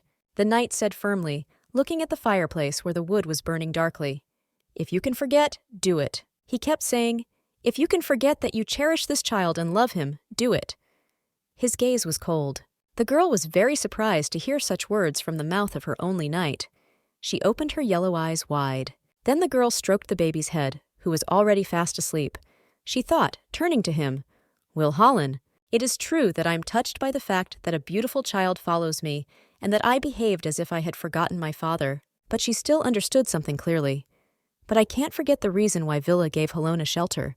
Then the girl clutched her dress even tighter with trembling hands. She thought, I can't possibly forget this. And then the girl answered the interested boy, If only I could forget this just because I hurt my leg. The girl looked more determined and stern. In that case, she would have forgotten long ago. Then she said, "Thank you. I came to my senses." "No. I was afraid that I would say words that would disturb your peace." Then the man sat back down on the chair, relaxed, put his hand behind his head and said, "That's a strange thing to say." The man answered, "Are you insightful, or were you just lucky to snatch it?" He reasoned, the girl asked. "What are you talking about?" He said, "It's about that black poisonous snake in your arms." The girl asked again, confused. "The black poisonous snake?" The man answered. He had broken at least 5 wooden swords in the past week. She was surprised. But then, just a moment later, the girl smiled brightly and asked again. But the man answered, "Don't be satisfied." The man came closer to Wilhelm and said, "Since we're on the subject, you'd better get up and sleep in your room." The boy turned to Dietrich in confusion. He barely managed to open his black eyes, looking at him sleepily. Then Dietrich said mockingly, "You're calling me wrong again. When will he correct his pronunciation?" The girl laughed. But then someone's hand fell on the sleepy boy's head. It grabbed his short hair, touching the boy's light forehead. The young man's black eyes widened when the blonde turned to him. He was very surprised by such attention. The girl, stroking his head, said, "If you successfully go hunting, I will allow you to call me Rein for short." Then the girl nodded and smiled. "Then it will be easier for you to pronounce my name." Her golden hair fell over her face. The girl asked, "Got it?" The guy opened his black eyes even wider, but he didn't dare move, so he just froze. The man shrank and looked down. His eyes brightened, his face sank into the blanket, and he blushed from such words from the girl. The next day, Dietrich and Wilhelm went hunting with 5 soldiers. Within a week, they caught a huge reindeer. They said that Wilhelm had chopped off the deer's head. Now it would be some kind of stuffed animal in their small, modest estate. That winter, there were a couple of strong snowstorms. Huge chunks of snow, sometimes even shards of ice, flew outside the window. Apart from 10 residents getting lost and freezing to death, everything was calm in Ruden. It is an ordinary town. 2 months later, the girl was thinking, in 3 years, there will be a big fire in the northeast. She looked out the window. In front of her was a landscape where snowdrifts were visible. The girl thought, "It is cold and dry in the northeast. There is always danger." The girl clenched her jaw, and her gaze became more detached, thoughtful. But the scale of Raylan's mountain shrug was different, she thought. It took more than a year to put out the fire. The northeast was almost completely destroyed. The forest was burned. This is also the reason for the loss of trust of the people in Michel's father, the current emperor, who proudly wore the crown. There is only one explanation for the fire spreading so much. The dirty coal buried in the swampy soil of Raylan is called peat. Over the years, dirt accumulated, hardened, and became an incendiary projectile. There is a lot of peat in the soil of Raylag. The girl frowned her yellow eyes, then began to reason again. But the current me knows what needs to be done. First, I will prevent a forest fire from starting. I can get a solid capital if I sell the peat. But the problem was that Raylan's soil does not belong to my lands. Reinhart couldn't stop racking her brains, wondering, how can I get mining rights there? But someone approached her. The girl immediately turned around. Her golden hair was pulled back into a long ponytail. Turning around, the girl immediately noticed a male silhouette a few meters away from her. He was wearing a knight's uniform. Then the brunette smiled slightly, and only then did the blonde finally turn around and see the unexpected guest. The girl smiled softly in response, looking kindly at the boy. She said, "Long time no see." The bright light from the windows shone on the boy's face, making it look as if his black hair was shining brightly. The girl recognized that a grown-up Wilhelm was standing in front of her, looking at the blonde with detachment. The girl asked, "What's the matter?" Then the young brunette began to brush off his clothes and shook his head, saying, "He needs to talk to Ryan." And then the blonde turned to Wilhelm, causing him to freeze in place for a moment, turning his gaze to the girl. The girl opened her mouth wide and pointed to her eyes as she spoke. "When talking, you need to stand close and look into the eyes." Then the guy immediately nodded his head and turned to face the girl, saying, "Yes, of course. That's right. He spent 1 season with me, which in other lands could be considered 2 in length." Looking at the boy in front of her, the girl thought, if we consider that a child learns from his parents, this time is too much. Then the girl said, "You must address Dietrich with respect." The brunette was very surprised when he heard this, but as if not wanting to listen, Wilhelm, frowning, turned away from Milady, who said, "You're behaving like this again." Rhine came closer to him and touched the boy's cheek. "Dietrich is your teacher. I haven't been alone with him for a long time. Dietrich spent the entire winter hugging the boy. He wouldn't let him leave the training ground, saying that he had to pay for the deer. Sometimes on very cold days, I would call the child into my room. Like that day when I told him about the gods. The girl, former crown prince, drags the little one into her room. A very good picture for rumors. The girl lowered her yellow eyes to the floor. True, but for some reason he was unusually strict only with Wilhelm. The girl put her hand to her lips and thought about what was happening. She opened her yellow eyes wide, thinking. Suddenly the girl understood. Was he really like a younger brother to him? Dietrich only had an older one. Then the girl blinked, as if chasing away this obsession. Her gaze immediately changed, became more serious. The girl looked at Wilhelm and thought. He really had grown a lot. The training had a positive effect. The blonde also noticed his neck, lost in thought. The scar that was on his neck and chin was gone. The girl's gaze moved lower. I don't know how long Dietrich had been rolling it, but it was nice to look at the open shoulders. But then the girl thought, closing her eyes for a moment.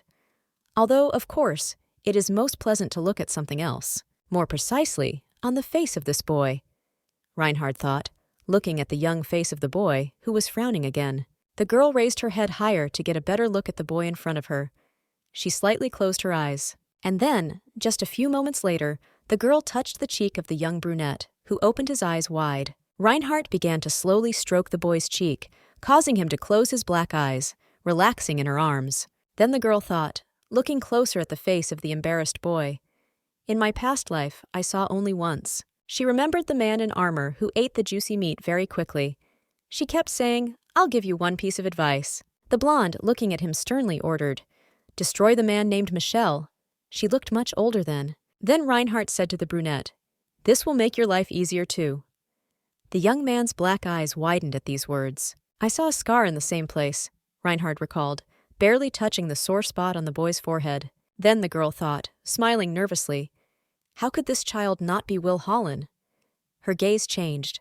Then the brunette barely audibly called the girl, calling her Ryan. The blonde immediately apologized to the boy. The girl took her hand away from the boy's cheek and said, I was too close. But the boy just awkwardly rejected the idea.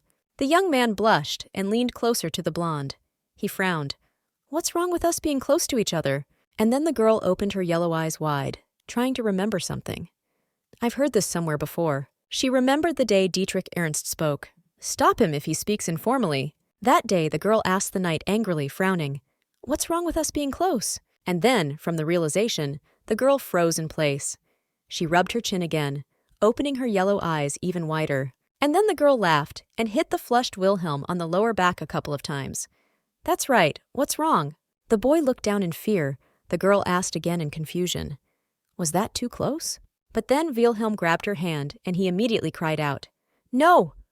The girl didn't even have time to answer. How he immediately pulled her closer to him, pressing her. The girl could only be surprised, her eyes wide open, and then the young man embraced the blonde tightly. He did not stop being embarrassed, but he did not plan to let the girl go. She looked down and blushed as well. Her hair fell over her forehead, out of place in the overall hairstyle. The princess thought. She wore a light dress today, and she felt every touch. Why is he acting like this? The girl thought again. Wilhelm, he has a high body temperature. It was not surprising, because he was all red.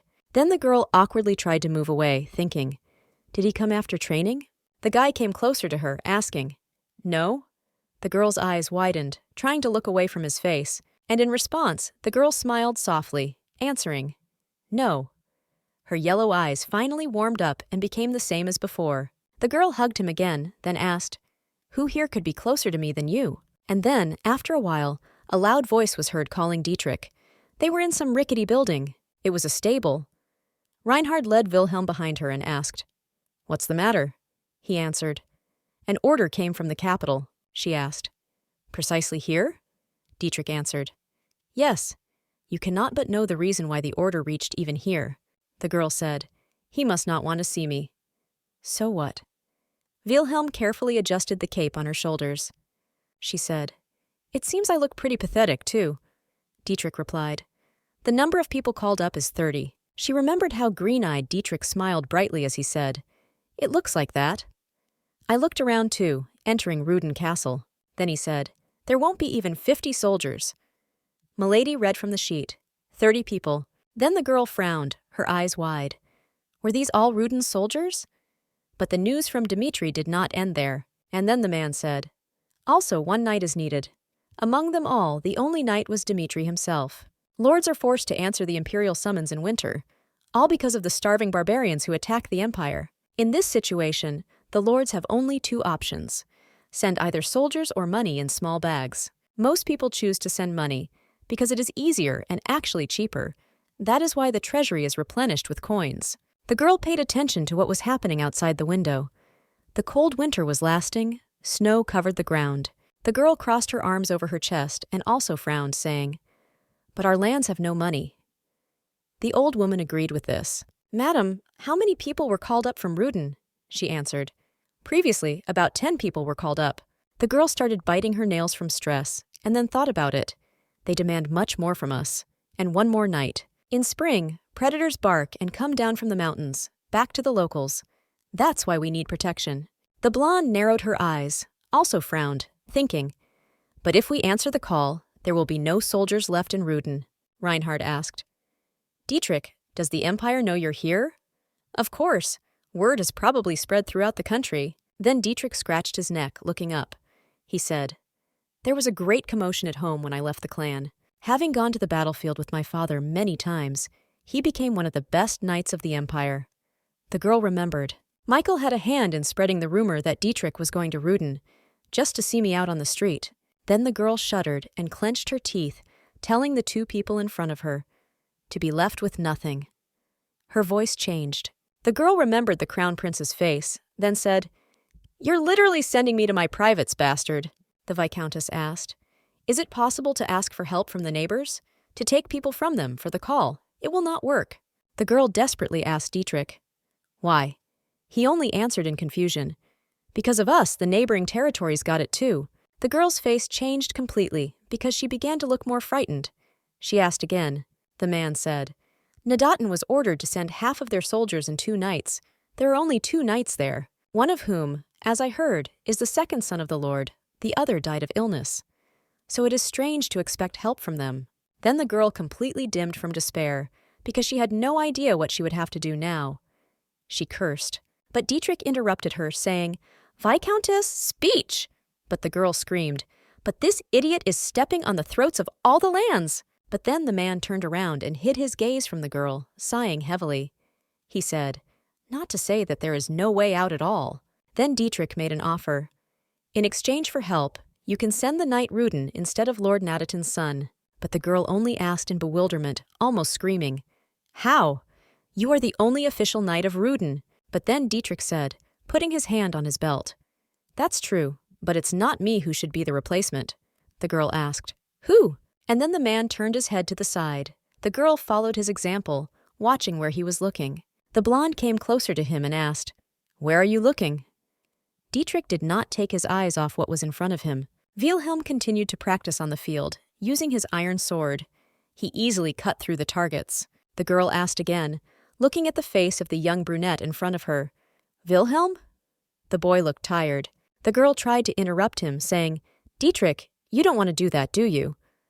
But he said again, "Reinhart, excellent." The boy continued swinging his sword at the target, continuing his training. Dietrich insisted. He was old enough. Dietrich's eyes widened in response to the girl's complaints. "What? Viscountess, I first went out onto the battlefield at 16, the man thought. A guy with such a look will not die.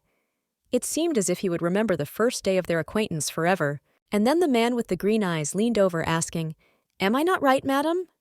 The girl turned away from him. The old woman replied, "A few days ago, the young man broke the guard's sword. He grows so fast."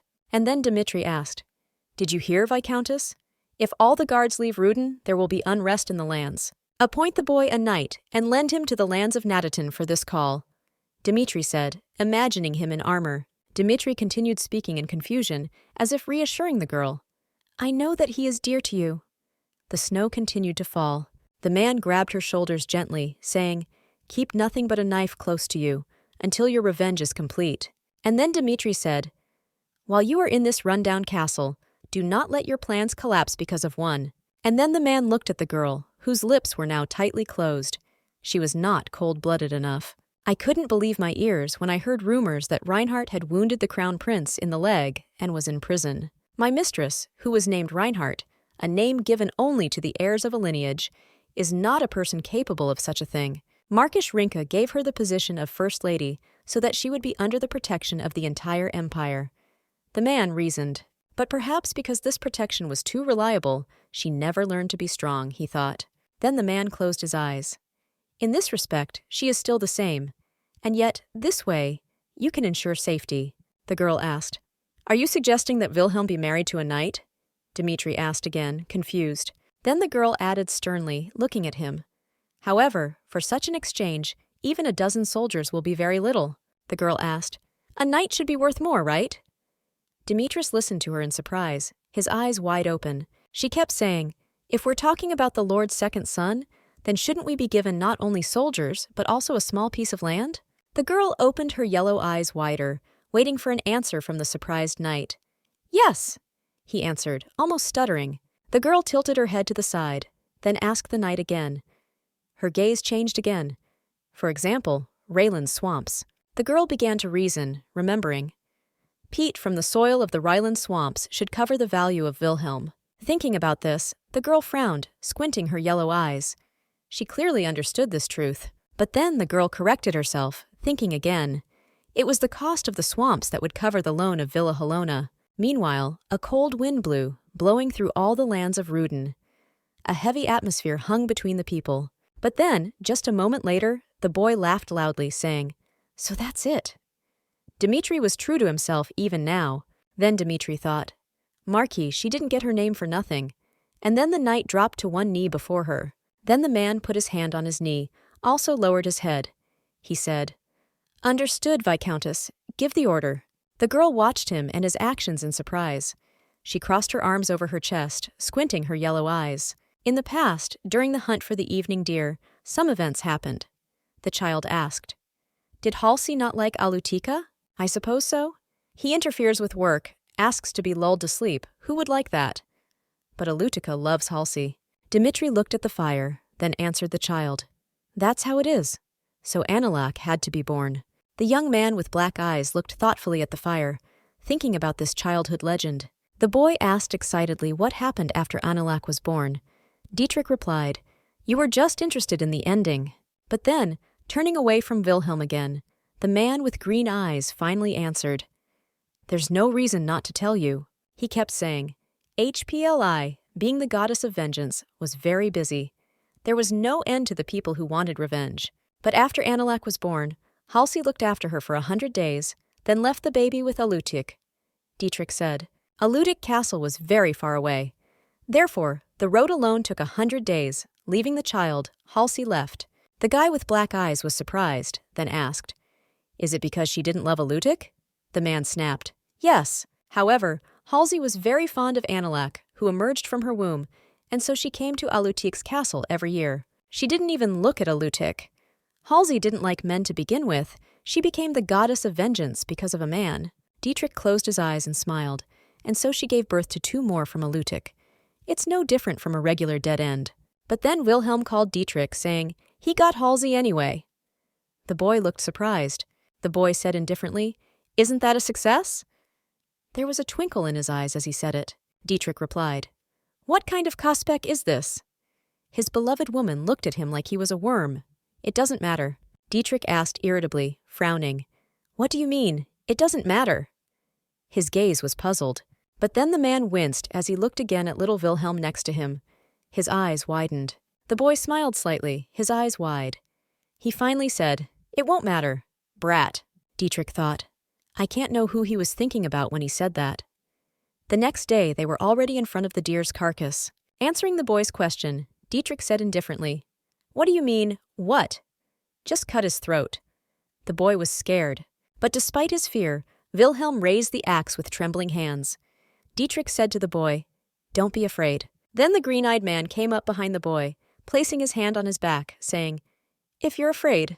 And then the man said, If you are afraid, the Viscountess will starve. Wilhelm shuddered at these words. The man clenched his jaw, almost baring his teeth. It was obvious that the boy was trying to overcome himself. And then, just a moment later, The boy swung his sword, following his teacher's orders. The deer's head flew off. But then, Dietrich began to remember various moments connected with Wilhelm and the Viscountess. He remembered how he had looked angrily at the young boy, whom the girl had so tenderly protected. But the man also remembered the boy's look when he opened his black eyes wide, as if he had gone mad, Dietrich thought. Small. His gaze was always stern and reminiscent of cold steel, like at their very first training session. Dietrich remembered the moment when they ate their fill by the fire.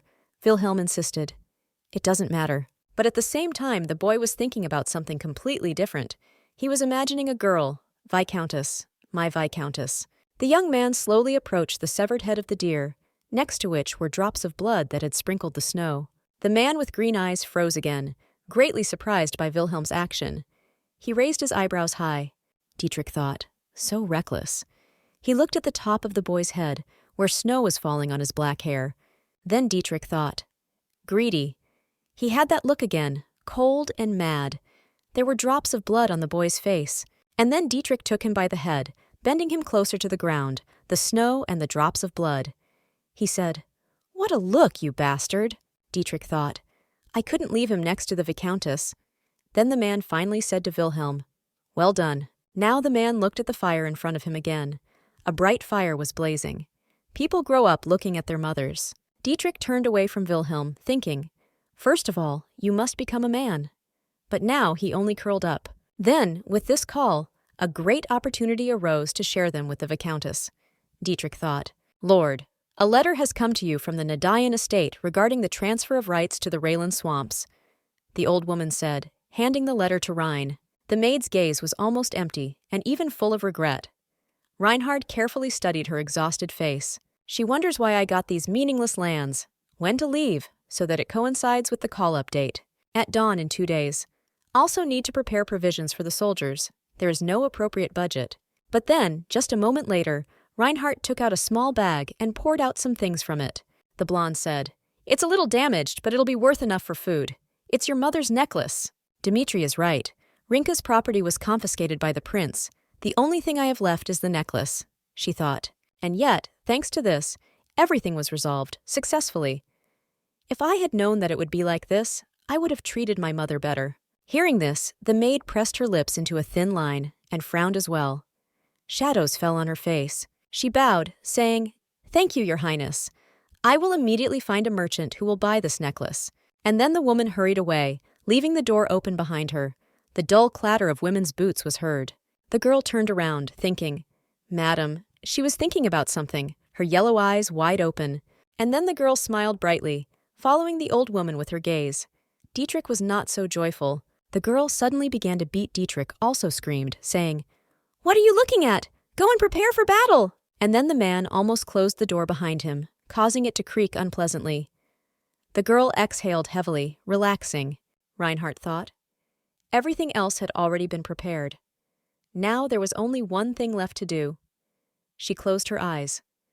The girl opened her mouth wide, then said discontentedly, "Come in, don't hide there." Her voice sounded irritated, the girl thought. Now she had to tell the interested person about everything. She looked at the boy's silhouette. Wilhelm stood behind the door, looking at Reinhard. The girl turned to him, and the boy crossed his arms over his chest. The blonde asked Wilhelm, who was barely stepping onto the threshold of the room, "Don't you want to come in?" Her eyes widened. Then the girl slightly narrowed her eyes, also tilted her head, asking the boy, "Why?" Her hair fell on her shoulders. Wilhelm said awkwardly, "There was no time to wash, so I smell of sweat." He looked away, embarrassed. The girl smiled with relief, saying, "You can come over. I'm used to the smell of night sweat." She narrowed her eyes slightly. Then the blonde remembered. My father also went into a stupor before hugging me. As a child, he always froze in front of her. But Wilhelm was not so happy. His face grew dim. He looked down, asking, "Are you used to it because of Dietrich?"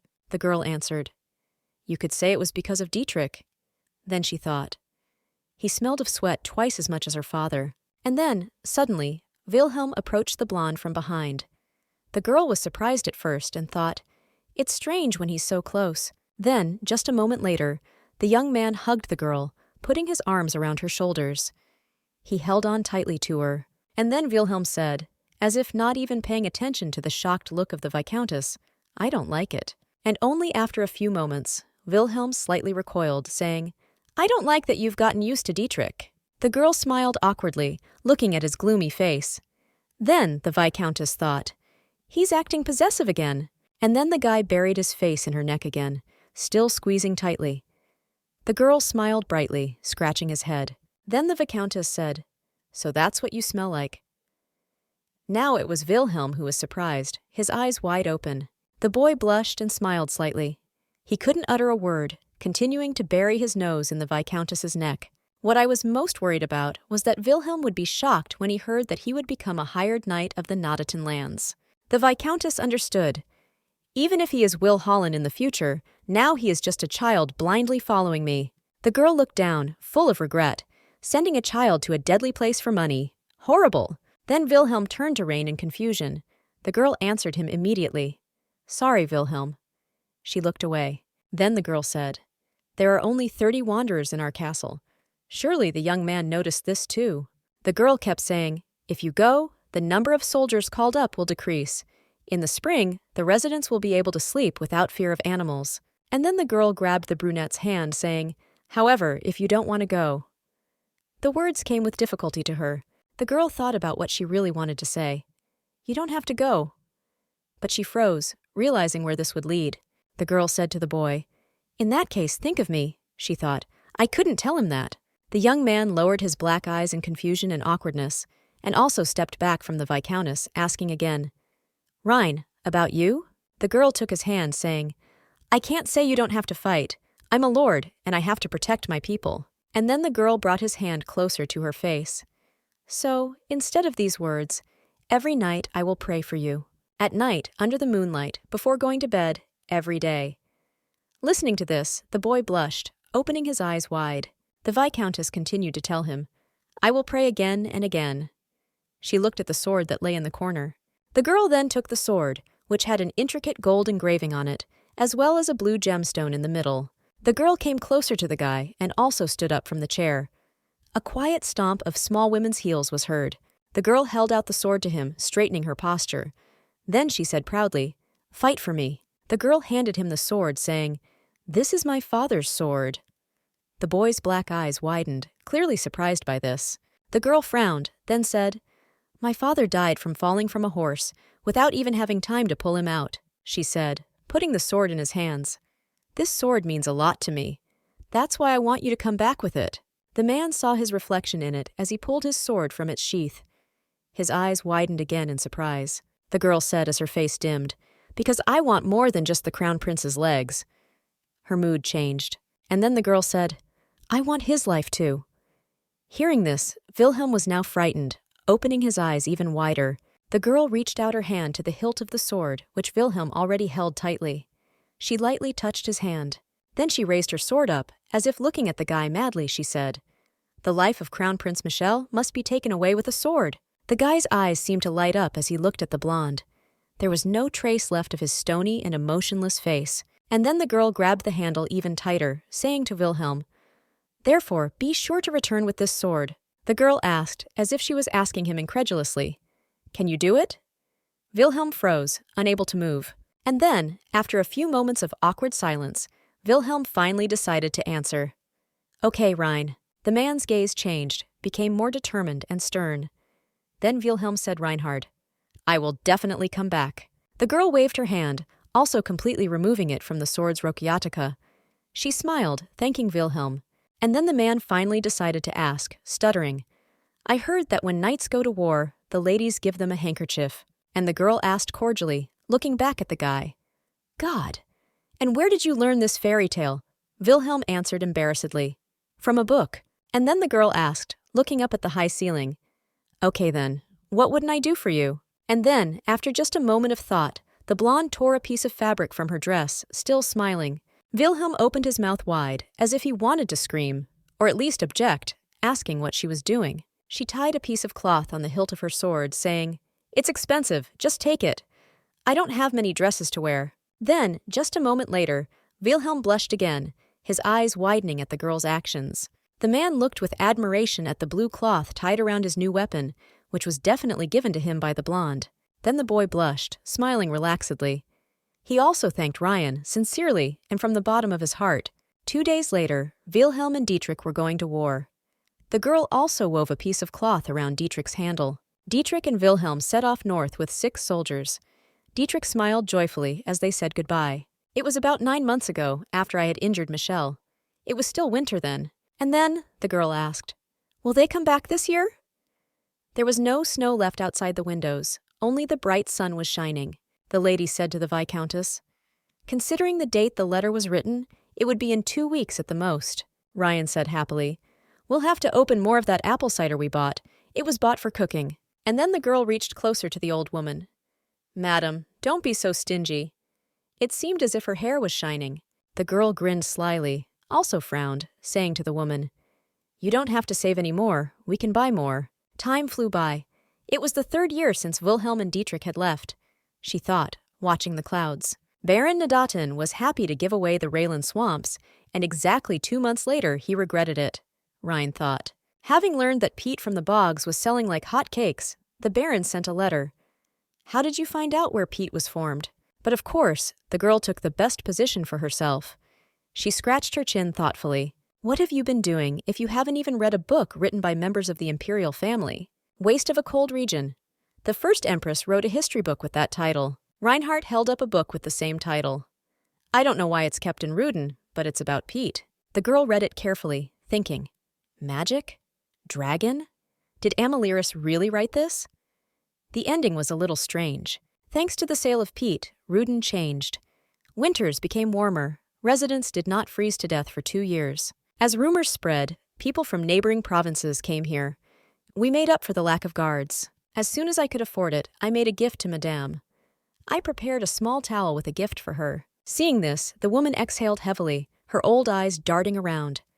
She called the Viscountess, but she answered, "This is for you." She pressed the gift to the old lady's chest, saying, "You have worked so hard all this time." Madame smiled slightly. The looks of the locals directed at me also changed. The girl was sending out messages. Now everyone greeted her respectfully. In response, the girl smiled and laughed kindly, also greeting the inhabitants of her lands. She was happy. Everything was fine. The blonde thought. And now all she had to do was wait for the knights and the battlefield. She looked out the window. The barbarian attacks began in the spring and ended by midsummer. Their lands allowed them to farm in the summer. The girl sat down at the chair, which creaked away. She thought.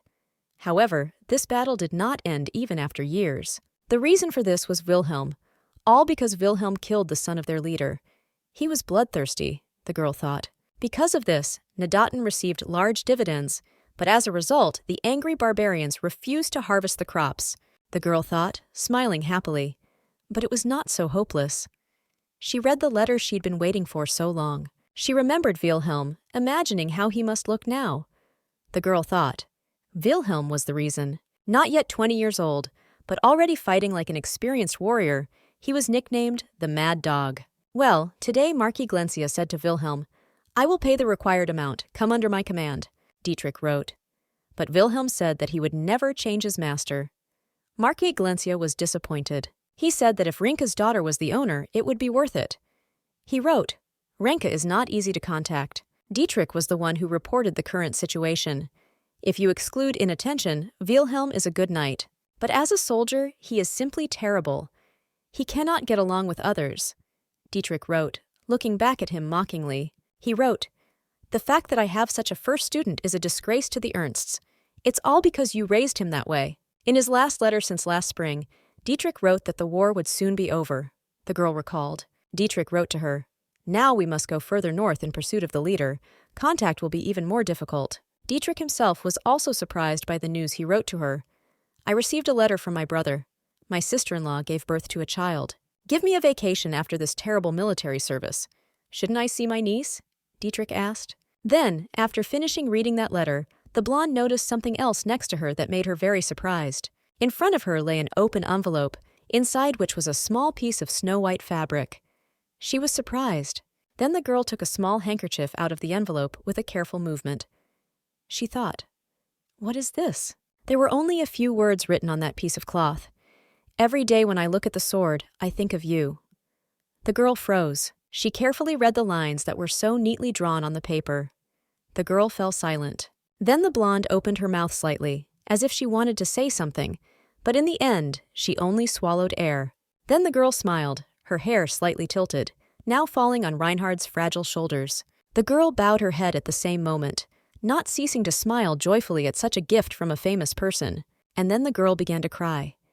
She couldn't stop looking at the scarf, and she couldn't stop smiling either. She remembered their faces when they left for war.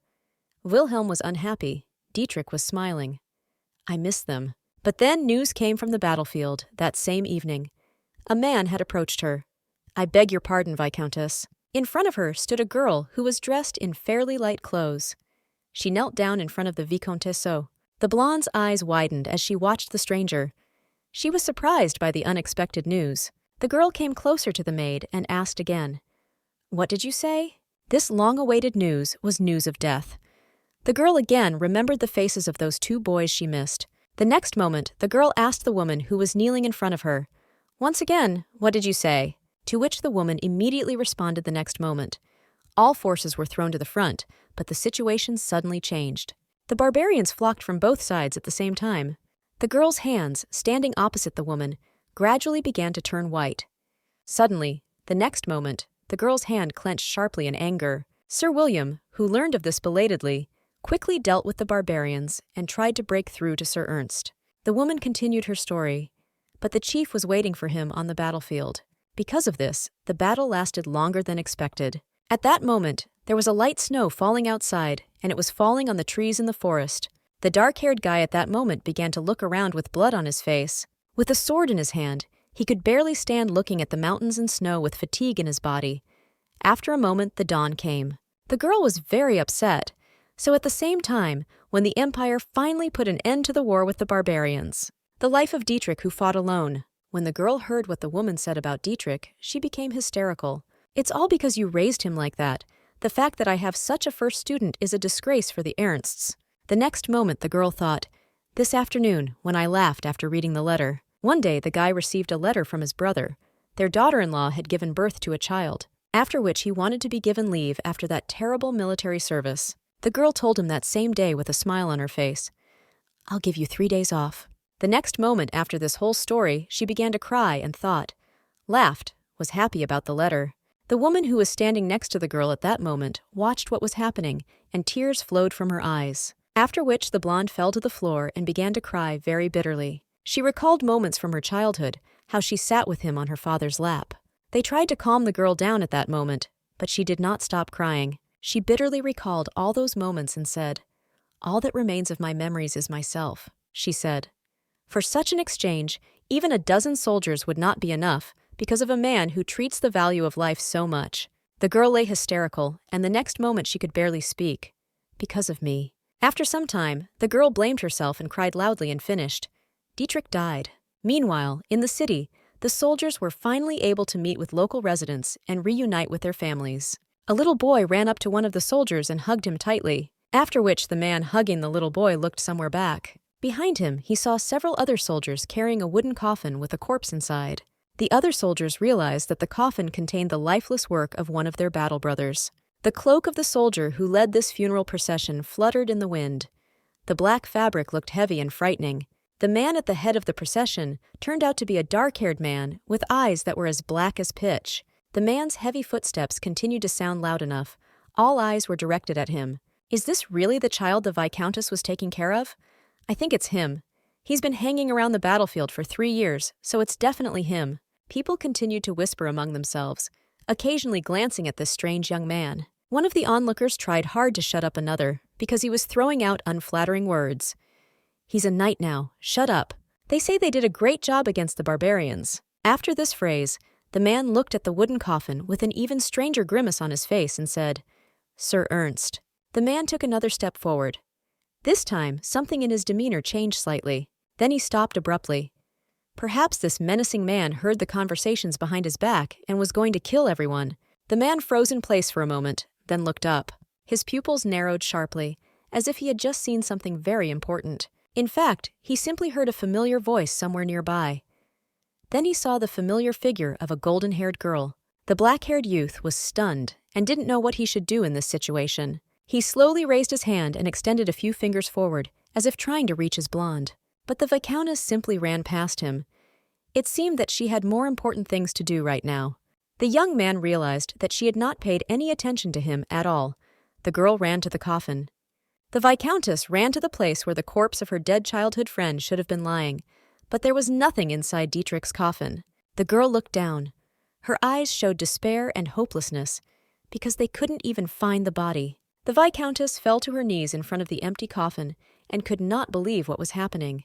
The city guards in silver armor looked at each other, as if asking each other what they should do now. After a few seconds of despair, the girl wiped away her tears and thought, "No, I can't appear like this. Listen up, everyone. Congratulations to all who have returned from the long war. Everyone will be rewarded according to their merits." As soon as the common people heard this girl's statement, they all burst into joy. Everyone was happy. The long war was finally over, and it ended extremely well. The common people and the returning soldiers hugged each other and cried, literally jumping into the air. Only the Viscountessa did not show any joy on her face. Her lips did not even curve into a smile. In fact, there was another person who was not happy either. It was the same black-haired young man. While everyone was rejoicing and jumping for joy, they never changed the expression on their faces. That same day, Dietrich was buried. More precisely, his coffin was buried in the ground. So you did not find a single thing of Dietrich. A man in a black robe stood in the pouring rain and talked to someone. "I will not take the coffin." Cold raindrops slid down the black fabric of his hood. He should be buried in Ruden. Besides this man, there was another one present at the cemetery, wearing exactly the same black robe. The rain did not stop. Drops fell from the sky more and more rapidly. Meanwhile, back at the estate, the golden-haired girl finally found a few minutes to rest from the day. The Viscountess looked at the ceiling with the most devastated look. She thought about the black-haired man she remembered as a child. He spent 2.5 years on foreign soil, shedding blood, fighting for me. You can't do that. The girl got out of bed and muttered, "I need to see Wilhelm, but first I'll change." But just as the girl was about to do something with her appearance, there was a knock at the door. The victor thought, "It must be Madame Sarah." "I'm sorry, I don't have the strength to even move my hand. Can you help?" Someone's hand appeared in the doorway. It clearly didn't look like a woman's. Someone stepped into her room. The steps of this person were loud and seemed quite heavy. The Viscountess still didn't know that it wasn't Sarah who had come to her room. The lock on the back didn't work well. They had buttoned it in a hurry, but she was interrupted mid-sentence. A strong male voice rang out. "Do I understand correctly that you are asking me about this?" The golden-haired girl turned around sharply and immediately understood who the voice belonged to. The girl raised herself and then sat up. She looked up at the man who stood right in front of her. The Viscountess immediately fell into her memories and thought, "A child." That was what they said about him 3 years ago. Now, looking at this man standing right in front of her, the girl thought, "But the man is in front of me." There was an undisguised misunderstanding and some fear in her gaze. "No, can I just call him a man?" The girl was completely confused. Her memories of him from the past were completely different from what she saw now. The girl moved a little on the bed so that Wilhelm, if necessary, could sit next to her. "Sit down." But she was cut off again mid-sentence, and something happened that made her whole body twitch. The next second, she realized that her forehead was pressed against the chest of this young man. The young man embraced her. The only question that was currently hovering in her head was the question, when did he manage to grow so much? The Viscountess recalled the past, how she once tried to teach him the basics of this life, and also kissed him on the forehead. All the time she treated him like a little child, which is what he actually was. But the man she now saw before her was no longer the same Wilhelm from her past. The girl pressed her forehead to his chest and quietly asked for forgiveness. She herself did not really understand what she was apologizing for. Sorry. She remembered the recent rumors from the soldiers who had been on Wilhelm's team. It was the first breakup in his life. "You held on so well, I dared without hesitation." The girl looked at the situation and thought that she must be doing the wrong thing. The girl repeated, "Forgive me, Wilhelm." Even though I was prepared, when I saw Dietrich's coffin, my heart broke. The man pursed his lips and said what the girl would most likely want to hear from him right now.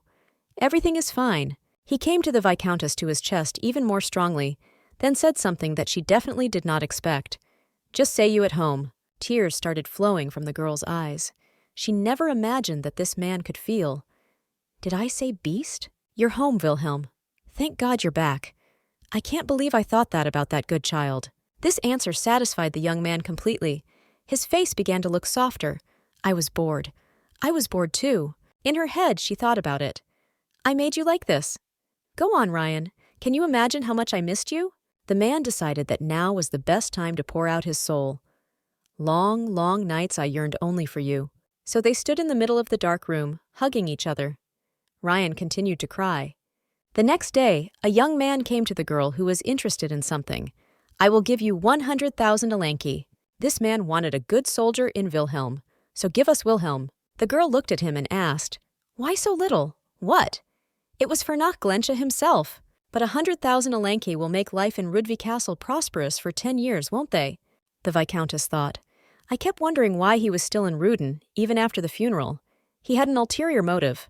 The girl crossed her legs to show disinterest. I think you know very well. There was undisguised contempt in her tone for the one who had come to ask her for Wilhelm. Who I was before. She was the former heir to the Rinka Marquisate and the former crown princess of the Alanquez Empire. The first way was to pay his master.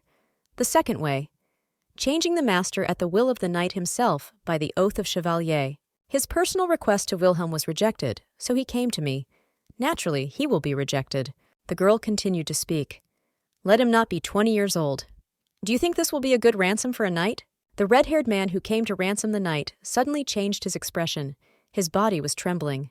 The man bowed, trying to do it as respectfully as possible, and said, I apologize 5 times then. But before he could finish the price, the girl immediately said loudly, I don't want it. I won't sell it. I won't lend it either. Doesn't Rushen have soldiers led by Wilhelm? The girl answered him that he was overdoing it. He kept saying that the county still only had 42 soldiers. That red-haired man was talking sense. If he goes to Glensha, we'll give him a raise on top of the deposit. The girl was shocked and asked again, What did you say? The man continued speaking as if nothing had happened. The girl decided that this was indeed a good deal, so she asked him again, Wilhelm? You. Cold words. Not interested. Cut the strange atmosphere hanging and made it even more tense. The dark-haired man continued, No one but Reinhart is interested. There was honesty in his voice. That same evening, the entire delegation from Glencia decided to return to their homeland. The girl stood next to the knight. It must have been hard. And yet he was popular on the battlefield. The Countess turned the guy's gaze and did not know what she should talk about. The girl thought the same. Looks like a completely different person compared to last night. Wilhelm also looked at the golden-haired Countess and asked her again what she wanted from him. The girl decided not to remain silent and said, You are a handsome man. You must have been very popular with the girls. But he looked away, became embarrassed and silently blushed. The man looked down and mumbled something under his breath about how he wasn't popular. Suddenly she touched his hair and said, Your bangs have grown so long in this time. She looked at him with worried eyes and continued, I haven't seen you for so long. But she didn't have time to finish, because something happened that she could not have expected. He abruptly took her hand. The man looked into my eyes and said in a voice full of concern, I fought thinking about your words. This made the girl go back to her memories. She didn't say many words, so she quickly understood what was being discussed. The lips of the golden-haired girl spread into a radiant smile. She said, Yes, Wilhelm, you are a good boy. But the man again did not let her finish her sentence. He took the girl's hand and put it to his cheek. Her eyes widened sharply in complete incomprehension of what was happening. The girl certainly could not have expected this. Continuing to rub against the Countess's palm, the boy muttered, As you ordered, I'm back. Wilhelm's behavior at the moment was somewhat similar to how pets become attached to their owners. He looked at the Countess with a look full of warmth and added, So give me a reward. The girl was again perplexed and asked again, A reward? What do you want? The girl could not understand what he meant by that look and why he did not say a word. Afterwards, he simply smiled, continuing to remain silent. There was something in that smile that the Countess did not like at all. Then, still holding the girl's hand, the man said, I can't say yet. After this phrase was uttered, he began to gradually loosen his grip. Wilhelm left a kiss on her fingertips. It was like waltz partners kissing noble ladies. He added very quietly, Of course, it meant only one thing. Some truth was about to come out soon. He didn't want to wait until the last minute, but the man couldn't shake the feeling that if the Countess found out, she would throw him out. So they were left standing in the middle of the yard in a rather strange position. It looked ridiculous. When night fell, The two unfortunates who had gone back to Glentia decided to light a fire. The negotiator said, "It seems he is one of those who like to get on my father's nerves." The man remembered with contempt how a few hours ago the knight had angrily refused to join his army. The man looked at his interlocutor like a madman, quoting the knight's words. I knew at first that he was mad. When Wilhelm came with the severed head of the leader's son, everyone was shocked. But Margrave Glencia sighed heavily. Northern barbarians come to the lands of Glencia every spring. The barbarians were a group of beggars who had been protesting for food supplies for about a month. That's all. If we gave them the food warehouses, they would disappear. Instead, in the name of war, we could command the warriors. The exchange was very much equal, and it always was, until something terrible happened to the army. Upon arrival at the temporary shelter, Margrave Garcia asked him if the rumors were true that he was the murderer. The boy replied that it was true. His gaze looked empty, as if he was looking at the world through the eyes of a dead man. The man also asked, I heard that he could be taken alive, right? The boy confirmed it. You know how important it is during a war to take hostages for whom a large ransom will be given. If this boy understood the concept of ransom and wars, why did he deliberately kill the son of the barbarian leader? The dark-haired youth continued to smile a barely noticeable smile. His expression did not convey remorse. The chet hung quietly on his belt, its blade and engraving on the handle glittering. Not all soldiers could boast of such a thing. Then the boy placed his hand on the sword, as if it were the most precious thing in his life. He touched the sword. For a knight it was not critical, but for Wilhelm, the sword was not just a soulless weapon. Margrave Garcia was perplexed when he heard the nonsense about the sword. His eyes widened in an instant. This is the Marquis of Rinca's torment. He could not say anything about the handle of this weapon because the young man kept covering it with his palm. Realizing that the Margrave understood what had caused the indignation, the dirty blockhead snatched up his sword and mocked me. The boy's eyes looked like those of a dead man. Leaving that bastard alive would have been an even greater shame for me. I heard that the deposed queen was expelled from the capital and came to Ruden Castle. The Margrave looked at the boy and said, I had no idea that my master had such a madman in his service. When the man came out of his memories, he realized that he was still sitting by the fire. His interlocutor asked him. His interlocutor turned away from him and said, You know, it's pointless. This man was ready to do anything. Suddenly, from afar, they heard the sounds of horse hooves hitting the ground. Someone was approaching them at high speed. Both men turned around at the same time to see who could be visiting them at such a late hour. When the Margrave saw who stood before them, he was very surprised. His surprise could not be described in words. Wilhelm turned out to be a man of no consequence. As soon as you started talking about him, he was there. The man on the black horse was dressed in a black uniform. The man stroked the blade of the knife, which glittered in the light. On the battlefield, people often change. He thought that if you see a person being cut into pieces several times, your understanding of what is normal becomes distorted. Rumors were circulating among the men in the regiment about recent events, and Wilhelm was listening to every word. I heard that the crown prince had married. The men were talking to each other standing by the fire. Someone had responded to the recent marriage announcement. I heard about it. Flowers and bread were distributed in the capital for 3 days. There was chaos. Some have been fighting here for months. People kept talking about that wedding.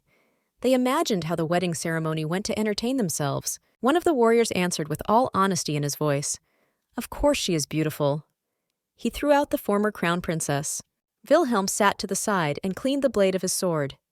He wiped it with a white handkerchief, trying to polish it until it shone. The rumors continued. After all, when she heard about the divorce, she plunged a sword into his leg. Their married life was boring.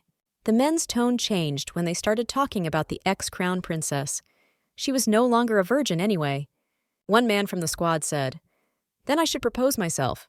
Such a woman would be loud in bed. The next moment, blood suddenly splashed across the face of the man who was just about to ask the former crown princess for her hand. A man with a sword sticking out of his body approached the warriors. The blade pierced his chest. The man's eyes slowly rolled back.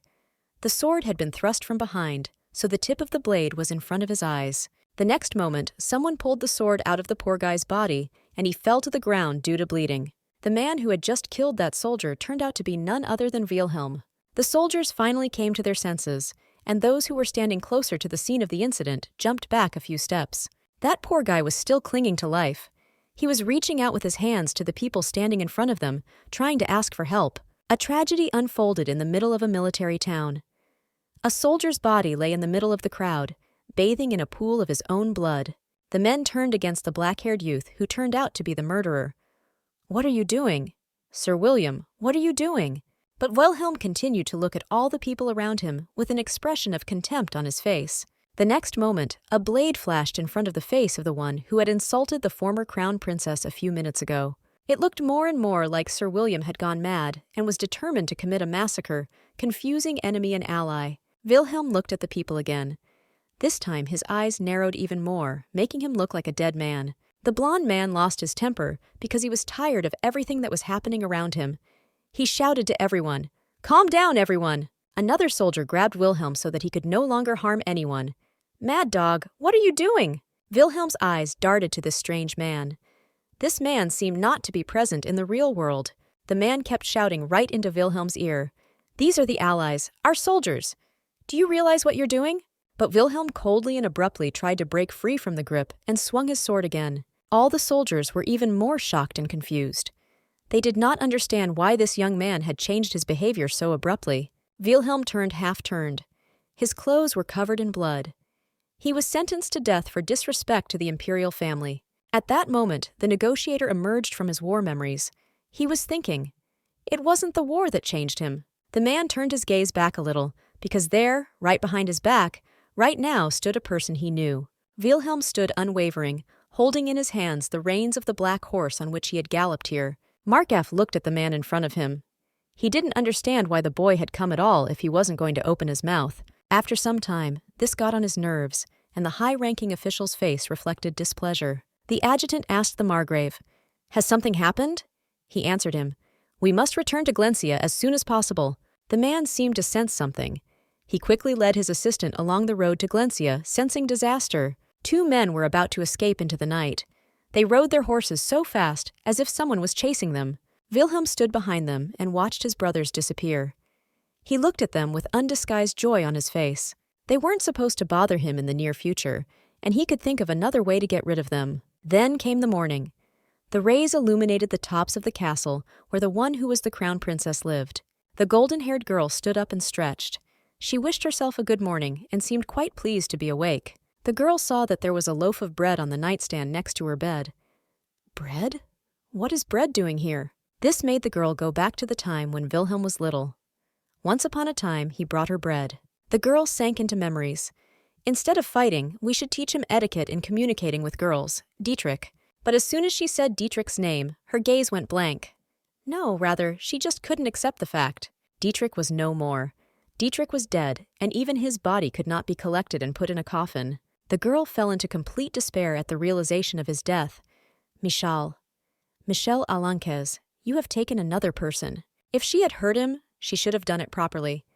The girl felt unwell, when suddenly, someone's very familiar voice was heard from the corner of the room. This someone asked again. Again? The girl turned to where someone's voice had just come from. She was not surprised to see who had come to visit her. Wilhelm, were you here? The man was leaning sideways against the doorframe. He was about to leave, but you woke up. After the last words were spoken, the man began to approach the girl who had recently woken up. The young man's steps echoed throughout the room. Then the man took her hand in his palm. Then he left a light kiss on her knuckles. After that, the man asked, "Did you get enough sleep?" The girl's face turned red from such strange and abrupt movements on the part of Wilhelm. Only at that moment did she realize that the man was now seeing her in such clothes. It was not proper for a young lady to show herself to someone like that. Wilhelm turned to the girl. "Do you like the lands?" Rain did not understand what he meant, so she decided to remain silent. Then it finally dawned on her, and she answered, "There is no one who would not like the lands, what?" The man smiled. No, this was something from the category of those cases when Wilhelm could go to war for lands at any moment. The man leaned closer to the girl, still smiling. "I'll give you a gift." The Viscountess was lying in bed. Then the blonde opened her eyes wide, putting her hand to her chest. She thought, "I didn't take it seriously then." The girl answered happily, "I'll wait. I thought it was just a joke, like those promises children make to their parents." But then, Wilhelm smiled kindly again, saying, "How about a little walk?" His gaze warmed. The girl looked at him in bewilderment, asking, "A walk? So suddenly?" she thought. "The weather is fine. There is time. And then the girl looked out the window, smiling awkwardly. Okay, but I need to change. Can you go out? But then, suddenly, a maid burst into their room, screaming in fear, calling for the Viscountess. The woman continued to scream. Outside! Her voice was broken as she gulped air. The Viscountess ran out into the street. Wilhelm followed her. The girl did not understand. What? What happened? And then the girl started pointing at what was right in front of them. She still looked scared. And then the girl noticed what the woman was so afraid of. The Viscountess opened her yellow eyes wide. There was a huge number of warriors in armor standing in front of the girl. The blonde was confused and didn't even know what to say. Then the Viscountess turned back, looking at Wilhelm. It seemed as if her bright yellow eyes had lit up brightly. Wilhelm, who was standing behind, smiled happily as he replied, "These are the lands. You said you liked them. I have come to make a deal. Lend me Glencia's army." Wilhelm repeated, having agreed on this gift. But the red-haired warrior replied, "Didn't you try to enter Glencia without the deposed queen's knowledge?" He cut him off. Wilhelm looked down. The northern barbarians are gone. Count Glencia is wondering what to do with 10,000 warriors now. The red-haired man's gaze changed. He looked at his opponent with a heavier, more distrustful look. If Rinka had lived, the emperor could have used him to control the army if a marriage had been arranged with his daughter. But the marquis is dead. His troops are disbanded. Wilhelm repeated, remembering the dead body of the Marquis of Rinka. The emperor will seek to weaken Glencia. If it all ends with an order to disband the troops, it will be good. And then Wilhelm decided to offer him his solution to the problem. The man opposite him exhaled heavily, thinking about his words. Wilhelm scratched his chin, his eyes shining. I would have struck first at the empire and become independent like Glencia. The other man laughed in response. You make open statements very suddenly. Don't imitate the good people of the empire. A man who looked like Wilhelm's former teacher asked, Did Sir Ernst teach you this? No, he was a good man. He wouldn't think of betrayal. He would suggest asking the emperor to take care of everything. The man asked, smiling, Are you going to take Glencia's soldiers and start a territorial war? I'll give them to the Lord. Red kept saying, Why should I trust you and give you the troops? I understand why they call you a fox. You have no courage. Is it only a matter of courage? Wilhelm raised his head and said, If successful, Glencia will gain an ally. And then the brunette asked, smiling slightly, Lord of the vast lands in the northeast, even now you hesitate? The red-haired man gritted his teeth as if he wanted to object to something, but remembered the rules of decency and time. Then the red-haired man squeezed his eyes shut, frowning. He cursed, thinking, This is no longer nonsense. Below Ruden is Orient, the richest region of the East. All trade connections flow there. Unlike Marquis Rinka, who treated the imperial family favorably, Ratzenhart has an antipathy towards it. If Reinhart takes over Orient, Glencia will help her with it. Wilhelm reasoned, watching the man's thoughts. The man's gaze changed, and he finally said, raising his head higher, The emperor will oppress us twice as much. Wilhelm answered sternly, It's all right. When the time comes, there will be no more oppression. He condemned him with a look. The other man awkwardly repeated, What are you saying, Sir Wilhelm? What nonsense? The brunette asked again. A red-haired man and a brunette were negotiating a deal, trying to win more pluses. Another man was warming himself by the fire. The man opened his mouth as if he was going to say something else. It was really important to him to get these lands. But suddenly, the red-haired man shuddered in fear, opening his green eyes wide. Alson! The man was grinding his teeth. We must return to Glencius as soon as possible, one of the men shouted, just as William rode out after them on horseback. Suddenly, the brunette's gaze warmed. It even seemed as if for a moment he lifted the corners of the man's lips. Then the brunette bowed his head, his black bangs covering his face, which was literally almost burning with embarrassment. And then the man looked up, still smiling. He had prepared a lot to give the girl this gift, Wilhelm asked the blonde. Aren't you happy? However, the smile did not leave his gentle lips. He narrowed his eyes. She screamed, We don't have enough money to feed the soldiers. What have you done? You said you liked the lands. The blonde screamed again, opening her mouth wide. These are people. She was really very angry at that child. But as if ignoring the girl's words, Wilhelm threw a blue cape over her shoulders. The blonde froze in place. Then the man began to slowly unfasten the cape on her shoulders. The girl slightly opened her mouth. The blonde opened her eyes. Then Wilhelm turned to her. She thought our eyes met all the time. The man put his arms around the girl, placing his hands on her shoulders. I know you don't trust me the way you trust Dietrich. The girl looked at Wilhelm in bewilderment, then asked again, opening her yellow eyes wide. And then Wilhelm's gaze finally dimmed. If Dietrich had brought these soldiers, you would have greeted him with a cry of joy. The girl tried to justify herself, but he didn't budge. I know, there's no point in talking about a dead mentor now. But then the man turned his gaze to the high, clear sky. A multitude of fluffy and soft clouds were flying across it. Wilhelm said, I didn't dare say that I understand your sadness. The girl immediately remembered his crazy look. As is your anger, the man said. The girl looked down, trying to cope with all the emotions that had washed over her. And then the man suddenly dropped to one knee in front of the blonde, saying, Look, Michel took Dietrich away from us. I want to share this hatred with you, Wilhelm said. He kissed the girl's tender hand, she thought. The girl looked at the man in front of her with bewilderment. She thought, I saw only an innocent child in the body. The girl remembered how she stroked the child's cheek and thought, he is still little. He does not understand the situation we are in. But now the man was joyfully kneeling before her, carefully holding her hand.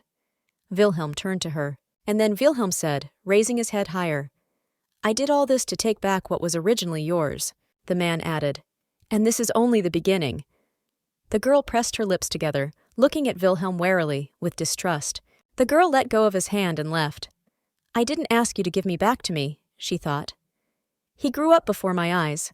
Then the girl tried to turn away, telling him, even if I get it back, I have to do it myself. But then Wilhelm suddenly said, But you wanted to do it using me. Reinhardt's eyes widened.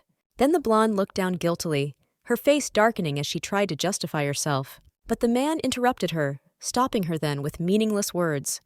The smile disappeared from his face. He became more indifferent. But a moment later, he smiled happily again, saying, You wanted to use me as a tool anyway. The girl's yellow eyes widened in surprise. She froze in place, unable to utter a word. Wilhelm took her hands again and began to repeat, Whatever I do, I am the power that you have nurtured. He chose his words carefully. The man added, I am your anger. He leaned down, pressing his lips to her hands. The girl looked desperate. I will become the thunder and lightning of the storm that you are, Wilhelm said, imagining huge and heavy clouds. Then the man bowed. He smiled slightly, beginning to speak again. The storm has a path. He tried to rise from his knees. Then Wilhelm stood up and walked away from the former crown princess, saying, But thunder and lightning always follow her. Without will, Wilhelm repeated. Then with a sharp movement he pulled the sword the girl had given him from its sheath. The man's gaze became more serious. He caught up with the other knights. I am only clearing the path you will take. The girl's hair flew through the air as she watched Wilhelm. Her eyes seemed to go dark. The brunette didn't stop smiling brightly. I just want you to like the path I'm clearing for you. That summer, when Ruden declared war for the territories, everyone laughed. Society insisted. The deposed queen had gone mad, all because a 20-year-old commoner named Wilhelm was appointed commander-in-chief of the army. At first, Nadaten Castle voluntarily surrendered to Ruden. The public said, Have you ever seen such a coward? Nadaten is in a bad mood. The nobility said so. Everyone laughed at Nadaten's house. It was the main topic of discussion. But when the rich lands of Delmaril were seized by Ruden, who expanded the borders, the public reaction changed. From then on, no one laughed anymore. Only then did people finally realize the full power and military might of Ruden. The empire did not wage territorial wars. The emperor did not immediately pay attention to the expansion of the territory. So, by the end of winter that year, Ruden had gained 6 new territories. In many northern areas, the Ruden flag was flying. The warriors, invigorated, moved east without hesitation. The knights fled to a new battle in new territories. The number of soldiers soon increased to 2,000 men. Rumors spread that Glentia was involved in what was happening. Isn't it time to stop this? Words like this began to circulate among the nobility. The great estates expressed their disapproval, but it was too late. Wilhelm led the army, cruelly dealing with all enemies, appropriating new lands. Starting from the east, where Oriente was located, which was now one of the richest areas of the north. Delmaril, Fala, all the mighty lords of the surrounding lands had fallen. Now everyone around recognized the flag of Ruden. Ruden's mad dog soon changed his nickname to Ruden's Thunder. Rich territories became the property of Reinhart, Michael asked. Cancel the order to disband the troops. We can't tell him to control Ruden? There was silence at the table. They sat at the table, and the emperor sighed in disappointment, turning to the crown prince. The old man said, "Half of Rudin's army was supported by Margrave Glenzia. What do you think this means? These are loyal people who will rush when the Margrave calls them. Glenzia and Reinhart are like-minded." The crown prince said, "This is the same as canceling the order to disband the troops. Take her soldiers away. Idiot! If the Margrave is allowed to gather enough men, will he return the soldiers he sent to Rudin? Or will he hire new ones?" And only then did the crown prince finally fall silent, his blue eyes becoming more confused, his hair becoming disheveled. Then Michel immediately turned away from his father, avoiding his angry gaze. He felt very awkward. The emperor put his hand to his forehead, thinking, "I'm going to go crazy. My only son is such a fool. There is nothing good about him, not even a little bit about people." He failed to recognize a good and strong ally in his ex-wife. He has no political acumen. He happily succumbed to the seductions of a princess from another country. If only this scoundrel had gone into battle with the army during the unrest in Sarvak at the very beginning, the old man thought. The man covered his eyes with his hands, but then opened them, watching his son, thinking, this would not happen. And then the emperor thought. The imperial advisor reported that after the injury, Michel had become more capricious. The emperor looked quite luxurious, but he continued to warily assess his son's behavior with his eyes. He said that Michel is no longer interested in anything.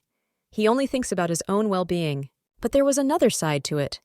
The man looked up at the ceiling, where the family crests were emblazoned. "However, this is the Alanquez Empire. This is the country you must rule." The old man thought, clenching his teeth in anger. "Your Majesty, I heard that Lord Rudin is winning thanks to one knight who was trained by Ernst's son." Another man asked again, "And what happened?" The man immediately felt very awkward, but decided to continue the speech. And then the man said, "However, this knight had not officially received his title." The emperor listened attentively. Usually, there is no punishment for pretending to be a knight, and that knight is already dead. "But you can't let them get away with it," he said. And then the emperor asked, crossing his arms, "And what do you propose?" A certain man answered, "Call him. Call him and give him a beating for this crime." The man suggested, introducing the tall and cruel brunette. A letter arrived from the imperial couple, ordering them to visit the capital for an audience with the emperor. The girl read the letter and also looked at the crystal that lay nearby. It was a good deal. The girl took the crystal in her hands, then thought. In exchange, they guarantee the restoration of the Rinka family title. After Michel was wounded, the knight's titles and property were confiscated and passed to the emperor. The blonde looked down with her yellow eyes, then frowned.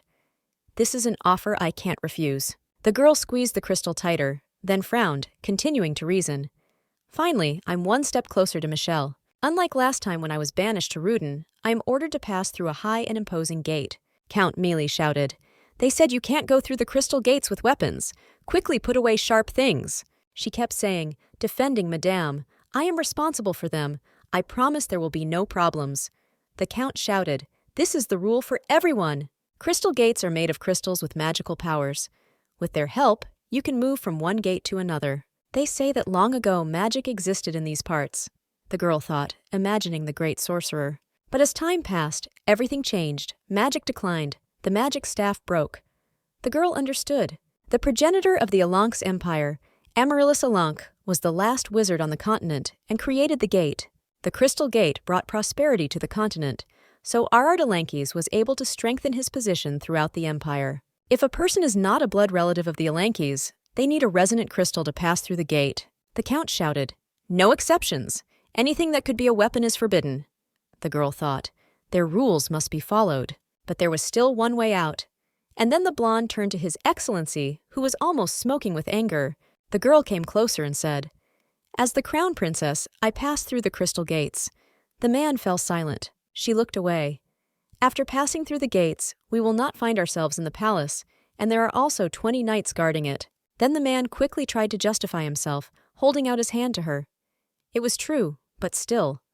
The girl immediately interrupted him. "We will follow His Majesty's order to pass through the gate, but the procedure for moving is complicated," the girl said plaintively. "It would be better to go to the capital on horseback." Then she thought, "You need this urgently, not me." And then the man's eyes widened even more, as if he was afraid of such an outcome. The girl thought, "One must interfere in moderation." He pointed at Wilhelm, saying, This sword is definitely not allowed. You can't bring a sword more than one realus without permission, the man was shouting. This rule applies to everyone without exception, even the crown prince. The girl interrupted him. The girl said sternly, her gaze becoming darker, Your Excellency, this sword was given to me by my late father. If you know the reason why I am returning to the capital, then you will not dare to take it away from my knight. Wilhelm stood behind, watching the two powerful figures. The man froze in place. Then Count Melon suddenly began to cough, also examining the interior of that room, which was richly furnished. The man ran out of the room saying, Let it go. I'll wait for you at the gate. When you're done, come out with the crystals. In response, the girl smiled contentedly, even boastfully, and also crossed her arms over her chest, thinking, What a character. But then, just a few moments later, the girl noticed something that was not far from her. Wilhelm looked at the girl in front of him, watching her. Reinhart looked up at him. Then the man smiled, his gaze suddenly warming as he said, You protected my weapon. Thank you. In response, the girl smiled softly, looking at the man's face. Her gaze also became familiar to Wilhelm. The girl approached Madame Sarah. Madame, while I am gone, I entrust Ruden to you. Everyone wants the territories to expand. And in half a year, Rudi has grown to such a scale that it is difficult for an ordinary person to even imagine. The girl thought. Wilhelm was winning battles for territory, and Madame Sarah and I were constantly dealing with the consequences of victories. The control system is unstable, but we must leave Ruden, she thought, speaking. I'm sorry, I'll come back as soon as possible. But then Madame Sarah said decisively, When you reach your goal, you can return home without haste. The old woman kept repeating, I remember the day we first met. The girl was surprised. I wasn't happy to see you then. There isn't a single person in the world who would take the former crown princess calmly. But then Madame Sarah took the girl by the hands and began to speak again. But there was never a time when I didn't love you. You have done much for Ruden so far. The woman spoke as the Viscountess gave the necklace to her late mother. Then the old lady said, Now it's our turn to be your support. She looked quite serious. The girl froze in place. Madame spoke. Go, no matter how long it takes. Return with honor. And then the girl blushed, also smiling slightly. It seemed that she did not expect to hear such words at all. The young Viscountess took her hand with a careful movement, then sincerely, from the bottom of her heart, thanked her. When I was kicked out of the capital, I couldn't even think that I could live such a life. Then she looked at the retreating silhouettes of the maids, thinking, Father gave me this chance so that I would not give up. But from the flood of memories, the girl lowered her sad gaze to the floor. It seemed as if he immediately became desperate. But then the girl suddenly turned to Wilhelm, who was still standing nearby. Then you can't ignore. And then the blonde turned to Wilhelm, who was looking with interest at the Viscountess in front of him. His gaze showed only indifference as he looked back at the lord of these lands. But then the girl decided to say, Before we go, I want to tell you something. That day, after the conversation in the castle, Wilhelm still seemed unfamiliar to me.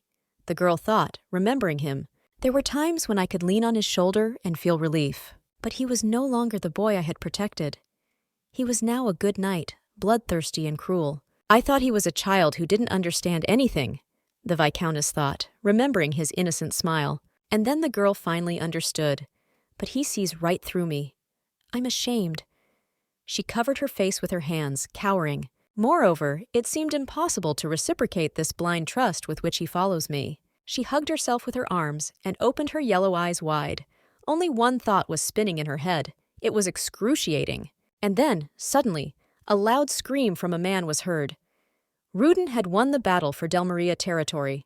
The news of the growing list of victories that come even when I do nothing, deservedly so, a war hero. It was too hard for me to pretend that I was the master of all the lands he presented to me, the Viscountess reasoned. She remembered trying to show her character by defending what was dear to her in front of a huge crowd of people. Unintentional, flowing so smoothly, in a way I hadn't even suspected. Revenge. The girl reasoned. The girl pressed her lips into one thin line, then remembered. I must give you the reward you ask for yourself. However, for such achievements, how can I reward you? The Viscountess reasoned, opening her yellow eyes wide. She said to Wilhelm, who was looking at her attentively. Before we go, I want to say something. Going to the capital of the empire was a strange decision. The Viscountess understood. She turned her gaze to the interior of the room. This decision was like putting your head in the lion's mouth, the Viscountess reasoned. The nobility resembled this predator. Reinhart walked closer to Wilhelm, thinking, "In that case, before that, I must trust my knight." The girl gently grabbed Wilhelm's chest with her hand, saying, "You promised to avenge Dietrich's death." And then the man blushed, looking at the girl's hand. He immediately shuddered. "Let me trust you." The girl came even closer to him, then said, "I trust you." The girl laid her head on him, saying, "So I'll tell you something I've never told you." Then the girl stepped back, but put her hand on his chest. She was choosing her words, so she hesitated for a moment. She remembered the papers on the table, and then finally said to Wilhelm, "You will be able to pass through the crystal gate, because you are related to the Alanquez." The girl kept saying, "Of course, it's hard to believe, but please believe me." Then she closed her eyes and added, "But I swear it's true. You're the Emperor's son, Wilhelm. I didn't dare tell you because I can't answer how I know about it. But it concerns you. You should know." The blonde grabbed his hand. The guy continued to stand without moving. The Viscountess thought, "Why is he silent?" And then, a moment later, the girl opened her yellow eyes wide, as if she had noticed something surprising and strange. Her pupils dilated even more as she watched something. And then, a moment later, the girl recoiled from him. The guy opened his arms wide. The girl reached for the piece of cloth on Wilhelm's belt, taking it out. She asked, "Didn't I tie this for you?" The man blushed, then began to dissuade the girl. "Don't touch it. It's dirty. There's blood on it." The girl took it out, asking, "This is my sleeve. What's dirty about it?" "The piece is tied tighter than she thought," Wilhelm said. "Sorry, I had to return it." She hugged him and replied, "I'm glad you appreciate the gift so much. No matter how much he grows up, he doesn't change." The girl thought, remembering how she gave him the sword. There was a child in him, still the same. The Viscountess realized, remembering the boy's grateful smile that day. But then the girl pushed him away slightly, putting her hand to her chest. The girl bowed her head, saying, "I won't deny that I wanted to use you as a tool." But then the girl grabbed his hands and said, "But I entrusted you with my father's sword." Wilhelm's gaze changed. The Viscountess kept telling her knight, "Whoever you become, whatever you do, even if you change and leave me." The girl continued to speak to the boy, who opened his eyes wide, listening attentively to her. She kept talking about the sword. The girl said, "As long as you wear this sword, I will trust you completely." She looked confident enough. The girl thought, "Of course, I'm afraid of Wilhelm." But she continued talking to him because it didn't matter. The girl smiled, saying, "So come back to me whenever you want. I will not repeat my past life out of fear." The man looked confused and embarrassed. Looking down, he said, "Yes, I will definitely come back. In this life, you belong to me," Reinhart thought, then stroked Wilhelm's head. The man was very embarrassed by these actions, but still decided to tell. "Ryan, I also have something to tell." The girl looked very happy and welcoming. She asked Wilhelm, "What?" He fell silent. The man smiled tenderly, touching the girl's neck. He blushed again, looking at the Viscountess. The man pressed closer to her, then whispered in her ear, "I also knew that I was the Emperor's son."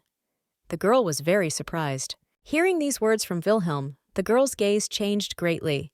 There was no trace of joy left, she frowned.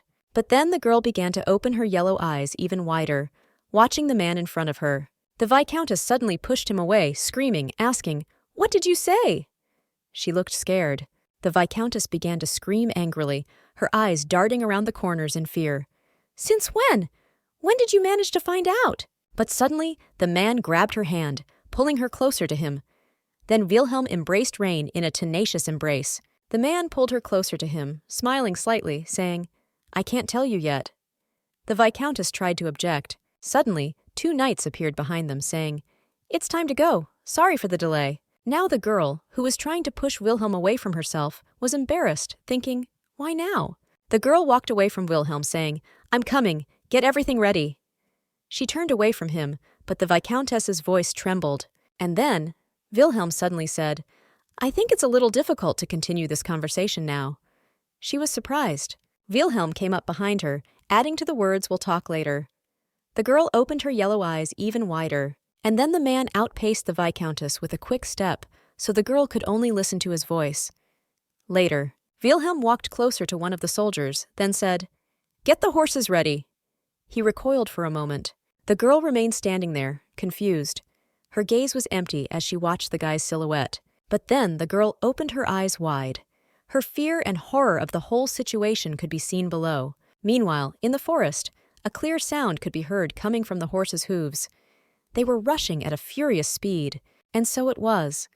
The horses galloped very quickly, transporting their owners to the necessary points and corners of the country. Reinhart rode on horseback. So that's how it is. I had my doubts. Why did Fernach give us so many soldiers?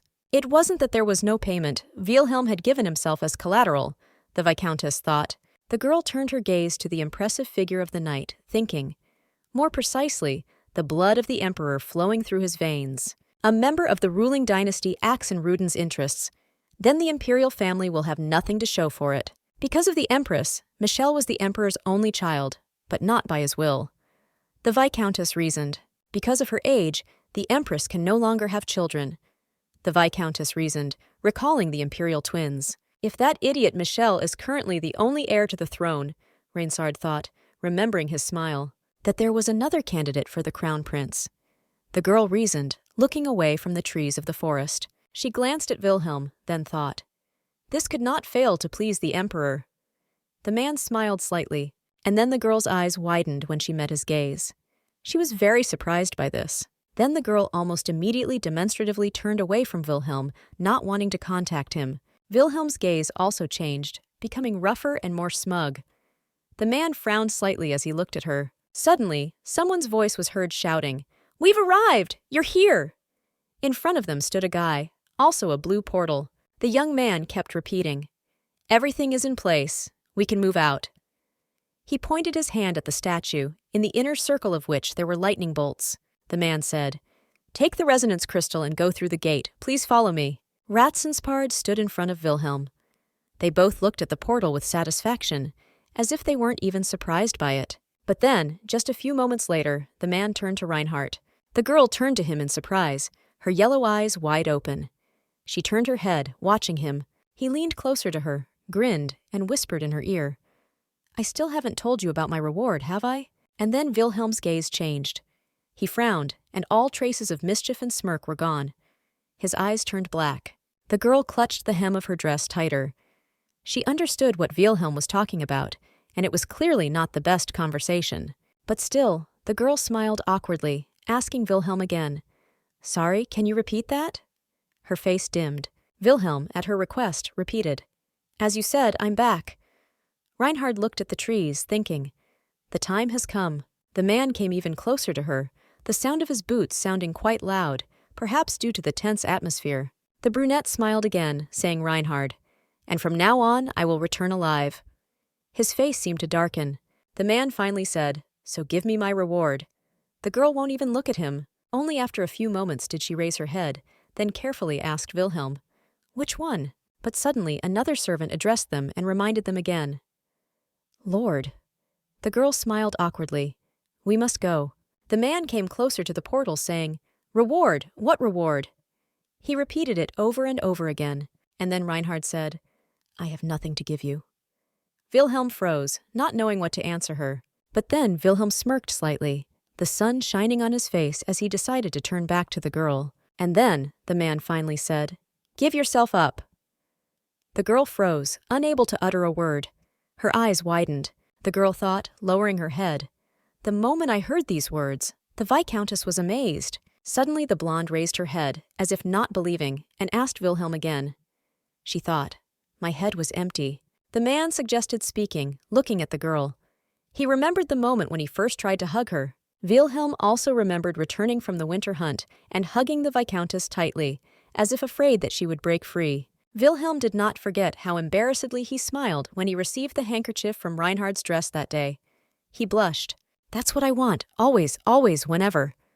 The man repeated, periodically pausing in his speech. Wilhelm looked away from the girl, also turned his gaze to the portal, smiling shyly. He said, "There was only you." Reinhart looked up at him, also smiling nervously, saying, "What are you saying? Let's go quickly." The girl continued to insist, "Everyone will hear us." But in response, the man only touched the portal, and then Wilhelm said, "It makes no difference to me." The girl's gaze became even more frightened as she listened to him. The man looked at her again, still smiling sweetly. "I love you." The girl did not dare to understand the look. Wilhelm's gaze was soft and kind, and then he said, "I love only you." Meanwhile, Somewhere in a dark and poorly lit room, a male voice was heard. Immediately the girl's voice was heard, and she answered the man, after which the man muttered, "I'm in a bad mood." His snow-white hair fell over his face. A girl with long snow-white hair sat at his feet. On one of them, a bright and very long scar was visible. It was Dulcinea who spoke. "Spray perfume?" "Just recently received the scent of magnolia flower." That man was half naked, as if he had just made love. This man was Michael. He stretched out his legs to Dulce and said, "Wash my feet." The girl looked at him blankly and replied, "Okay." Dulcinea came from a small country, the Principality of Canaria. That area was very small, like a drop of water. She was 12 years old when she was brought to the empire as a concubine. If it becomes unbearable, chew and swallow. They put a napkin into her hand, on which lay a small dark-colored tablet. It was the last gift she received from her homeland. It was a poison without smell or taste. The hostages imprisoned in the dilapidated palace were previously ignored by the servants who worked there. There was no room for them in the castle. The girl lowered her light eyes. She was an albino and had a charming beauty. And then Dulcinea began to slowly wash Michel's foot. She was the girl who had spent 10 years like this, and she couldn't fall in love with anyone. Dulcinea began to get closer to the scar of the crown prince, but suddenly the man asked her to stop. The girl froze, stopped rubbing. She literally froze in place. Then the girl looked up, her blue eyes seeming to glow, reflecting the moonlight from the window. She opened her mouth slightly, but the man only said discontentedly, "Don't push so hard." He frowned, as if he was disgusted even by this. Michel added, "Let's be gentle." The girl agreed. When the crown prince's leg hurt, he made his wife wash his feet. And then Michel said, turning to Dulcinea, "That woman will come tonight." He lowered his head. The blonde froze for a moment and stopped rubbing her husband's leg. This was already the second time that evening. The blonde asked, confused. "What woman?" The blonde answered discontentedly, crossing his arms over his chest. "That dog." "I'm talking about Reinhart," the man added. The girl's blue eyes widened in surprise, staring at her husband. She remembered how she approached the crown prince, who smirked slightly when he looked at the girl. She looked gentle, but then she remembered another memory. How Reinhart had extended her leg to the crown prince, her yellow eyes wide. Michel's gaze changed in an instant. He frowned, his pupils dilated, as if he was frightened or surprised. Dulcinea began to tremble, her blue eyes falling to the floor. She began to apologize. "I beg your pardon, Crown Prince." But the man interrupted her, putting his hand on her head, then stroking it. Michel said, "Don't bother, I don't blame you," the blonde said, looking into his wife's face. "And I'm in a bad mood because of that woman too. Unlike that bitch," the man thought, remembering his ex-wife who had grabbed his shirt. Then the man clenched his knee, and it seemed as if his knuckles had even turned white. He was clearly angry at the girl. And suddenly the man screamed, "I hate her! I want to finish her off!" Dulcinea shuddered at such harsh and loud words. "I thought she would be killed by bandits on the road or freeze to death. Not only is she alive, but she has also teamed up with a tramp." His eyes seemed to burn with a bright flame of hatred as he screamed again. So she was now the High Lord as well. The man hit his knee with his fist, then raised his voice again.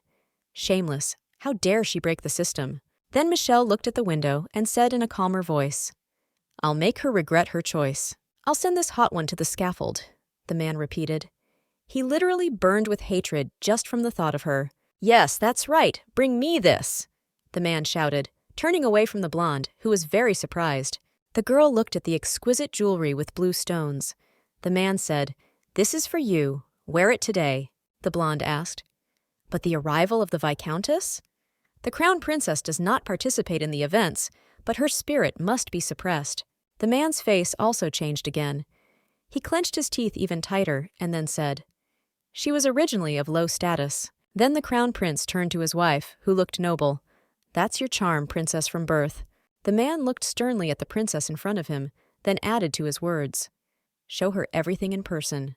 The blonde lowered her blue eyes to the floor, then pressed her lips into one thin line. Dulcinea Canaria looked away and began to examine the luxurious interior of the room. And now an answer was needed from the one who had lived her whole life like a shadow.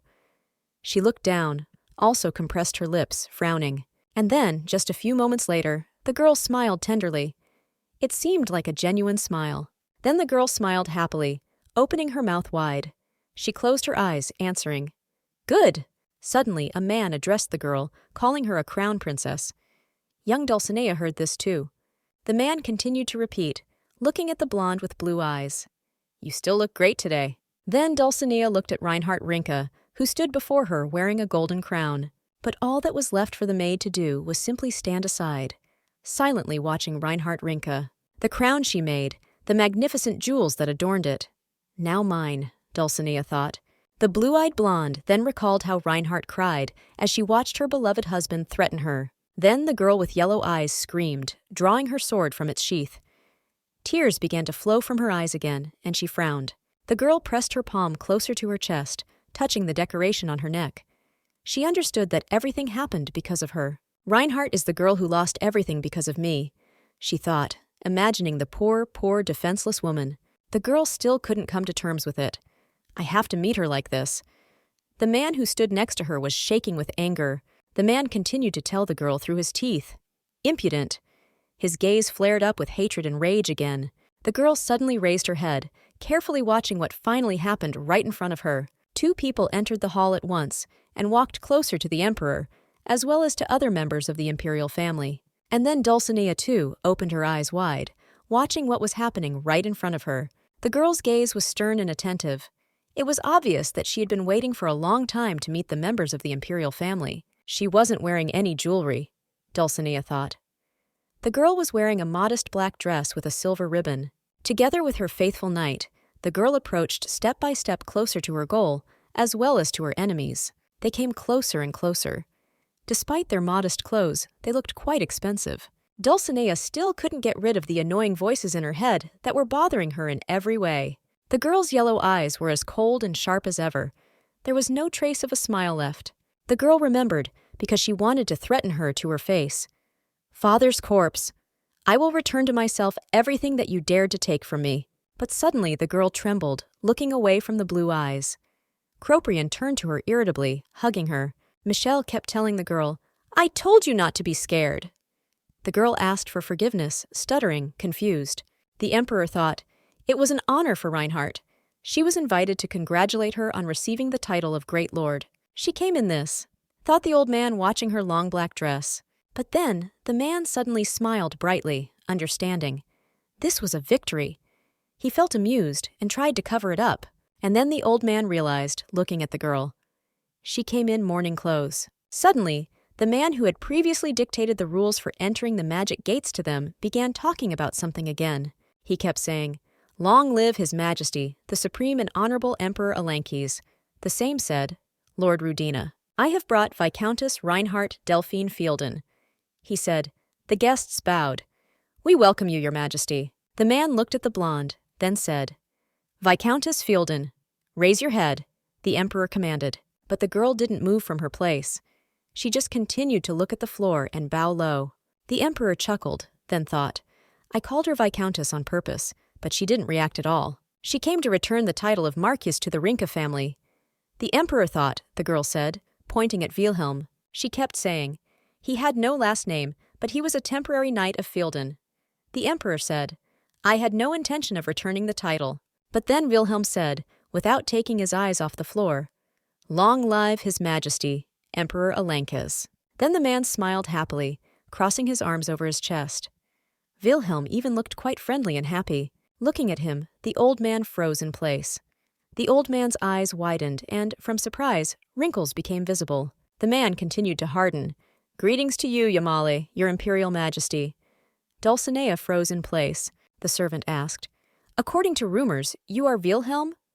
According to rumors, you are another person. But the emperor interrupted him. How old?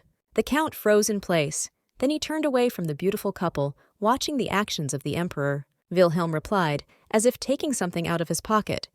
This year it will be 20 years old. At such a young age, you are remarkably brave. Michel replied irritably, You are exaggerating, the emperor asked. But you don't have a last name? His mother lost her family to a barbarian attack and died. The man seemed to smile sadly, then asked nervously, And yet he should not have a father. Or is it unknown? The girl replied, This is not something that is usually discussed in the Amaryllis room. Otherwise, it could bring shame on the family. And then, at dawn, there was literally a deathly silence. when no one could utter a word. And then the emperor turned to the girl again, but now as Marquise Rinka. The man kept saying, "Generally, there are few aristocrats in the empire." Michel Alanquez was even more surprised, or rather frightened. The old man said, "Come to my garden in an hour." His gaze warmed and became more familiar and old. "Let's have some tea," the man suggested. The girl, who was just waiting for this, pressed her lips tightly into one thin line. The girl's gaze immediately changed. It seemed as if the girl's yellow eyes began to sparkle. Michel stood there, unable to move, also thinking. "What?" The girl answered calmly. "I understand you. This evening, we will hold a banquet in honor of the formation of the new estate. Please attend. It is an honor." The man named Michel couldn't stop shaking with anger at the girl, then thought, "What are they all talking about? Father! Returning the territory was a decoy, wasn't it? You decided to keep this woman in check and execute the knight." The man frowned, then bowed his head, thinking, "But why? What happened?" There was despair in her eyes. Michael reasoned, "Reinhart, that bastard! She's dirty, so what did she do?" "I should have killed you," Michael thought, watching the retreating silhouettes of Wilhelm and his ex-wife. The girl named Dulcinea froze in place, as if unable to utter a word. She looked beautiful. Then the blonde remembered Wilhelm, who smiled slightly, looking at the blonde in front of him, the crown princess. Then the blonde instinctively moved closer to the man, her blue eyes wide open in amazement. The girl couldn't stop thinking about that man, clutching her chest. Her heart was beating wildly, not letting go of Wilhelm. Then Dulcinea blushed, opening her blue eyes even wider. This man smiled, looking at me. The girl walked along the red carpet, the ringing sound of her boots resounding throughout the room, echoing loudly. The girl could only think of one thing. Finally! She was happy about it, although she didn't show it with her appearance. Then the girl opened her eyes wide as if she saw something she didn't intend to see at all. "We finally met. Michel Alanquez," Reinhart thought, smiling hysterically. She turned away from them. "He's limping. Life is like hell, isn't it?" the girl thought, looking at Michel's cane, who could barely stand without it. And then the girl smiled contentedly, hiding her smile, thinking, "Last time it was exactly the same for me. I came back only to take revenge on you." The girl thought, remembering the money when she wounded him in the leg. "Now I will take your life, which I have previously saved. Michel Alanquez," she reasoned, approaching the family. Then the girl smiled even brighter, her eyes sparkling as she began to think. "You will know what it is like to live in hell. There will be tea in an hour? During this time, the emperor needs to be pleased." The girl reasoned, walking further and further. But suddenly, someone addressed the Viscountess. It is necessary that he remember Wilhelm as a son. Behind the girl stood Alzen Chital, who clapped his hands. "Excuse me, but you must have something for me?" the girl thought. "For borrowing knights from Glencia, we must pay. We must give them the crystal." The girl tried the crystal even harder, thinking, "I must show this crystal to the emperor during tea time. There are too many extra eyes here now. I need to get this across to him," the blonde thought, looking around. And then the blonde turned away, her eyes bright with flame. "The amaryllis will bloom in season." The man froze for a moment, awkwardly trying to ask again. He thought, "The name of the first empress?" The man thought, "This is a flower, painted on the memorial plaque of the imperial family. It will bloom in season. Tier is to prove it by the hand of amaryllis, which is more reliable than crystal." It was an exquisite box with tulips. "Got it," the man thought. "Damn aristocrats, they express themselves so complicatedly." The girl watched him go. The girl shook her head, closed her eyes, thinking, so much to pay attention to. The boy leaned towards the worried girl. There must be a place prepared for the great lord. The girl smiled awkwardly and asked, "You know all about this. In battles, it somehow becomes obvious." A slight blush appeared on the guy's face. His lips stretched into a small smile. The man next to him thought. He continued tensely, "It seems that the rumor about Lord Ruden having an affair with a young knight is true." The young knight and the girl walked to the necessary restroom. Having led the lord inside, Wilhelm said, "Rest." And the girl answered, "Thank you, Wilhelm." She looked at the crystal hidden in her hand with tension. These crystals are single-use. One pass through the crystal gate and they shatter. The knight and the girl stood at the arch. Wilhelm said, "You must want to check most of all. But the fact that I have such a crystal in my hands is proof that Wilhelm has Alanka's blood in him." With confidence, the girl squeezed the crystal tighter in her hands and thought, "I can gain the emperor's trust." Suddenly Wilhelm ran up to the girl and said, "Reign." May I also take part in the tea party? There was genuine concern in his eyes. Now was the best time to destroy Rudin's possessions, which he had obtained by force. He reasoned with fear. If the great lord were killed, then naturally his lands would fall too. He knelt before the girl. We must be prepared for cases when the emperor will try to kill us. Hearing all this, the girl asked, Dietrich even taught you this? However, the guy began to deny it. No. Fear played in the lord's eyes. She frowned and answered tensely, I think so too. The girl nervously folded her fingers and asked uncertainly, Wilhelm, what do you want to do yourself? You want to become the emperor's son. Hearing this, Wilhelm's eyes widened in surprise. He parted his lips. The girl closed her eyes and, in an attempt to calm herself, thought, It wouldn't be so bad if Wilhelm became crown prince. She continued, To see Michael writhing in shame and pain, deprived of his bad. I don't know, Ryan. The girl, confused, grabbed the relaxed guy by the cheeks and asked with displeasure, What kind of jokes are these? Feeling someone else's gentle palms on his cheeks, the guy's lips reflexively stretched into a contented smile. Looking into his eyes more seriously, Reinhart said menacingly, I'm not joking. However, the guy, not taking her words seriously at all, fell contentedly onto the girl's lap and said, He closed his eyes and said in a relaxed voice, I just want you to kiss my forehead. Hearing this, the girl's cheeks flushed and a light sweat appeared on her forehead. A memory flashed through her mind and she thought. She remembered that moment. The guy continued to lie peacefully on someone else's lap, while Reinhart was tossing and turning. Her head was empty. The girl poked the guy in the nose with displeasure and said in a deliberately serious tone, Go and guard the room. I need to sleep. After the guy left, the girl fell exhausted onto the white pillows and bed linen. Next to the bed stood an expensive-looking rocking chair and a small bedside table. A peach blush bloomed on her cheeks again. Nervously pursing her lips, the girl thought, It's hard. It was hard. Behind her, leaning against the beautifully decorated wall, stood a tense Wilhelm, guarding the room. Without turning to him, the girl continued to think hard. You are too complicated for me. Wilhelm. The emperor was seated on the spacious alley of the castle. He was greeted, Long live Emperor Alanquez. Coming closer, the couple also greeted each other respectfully.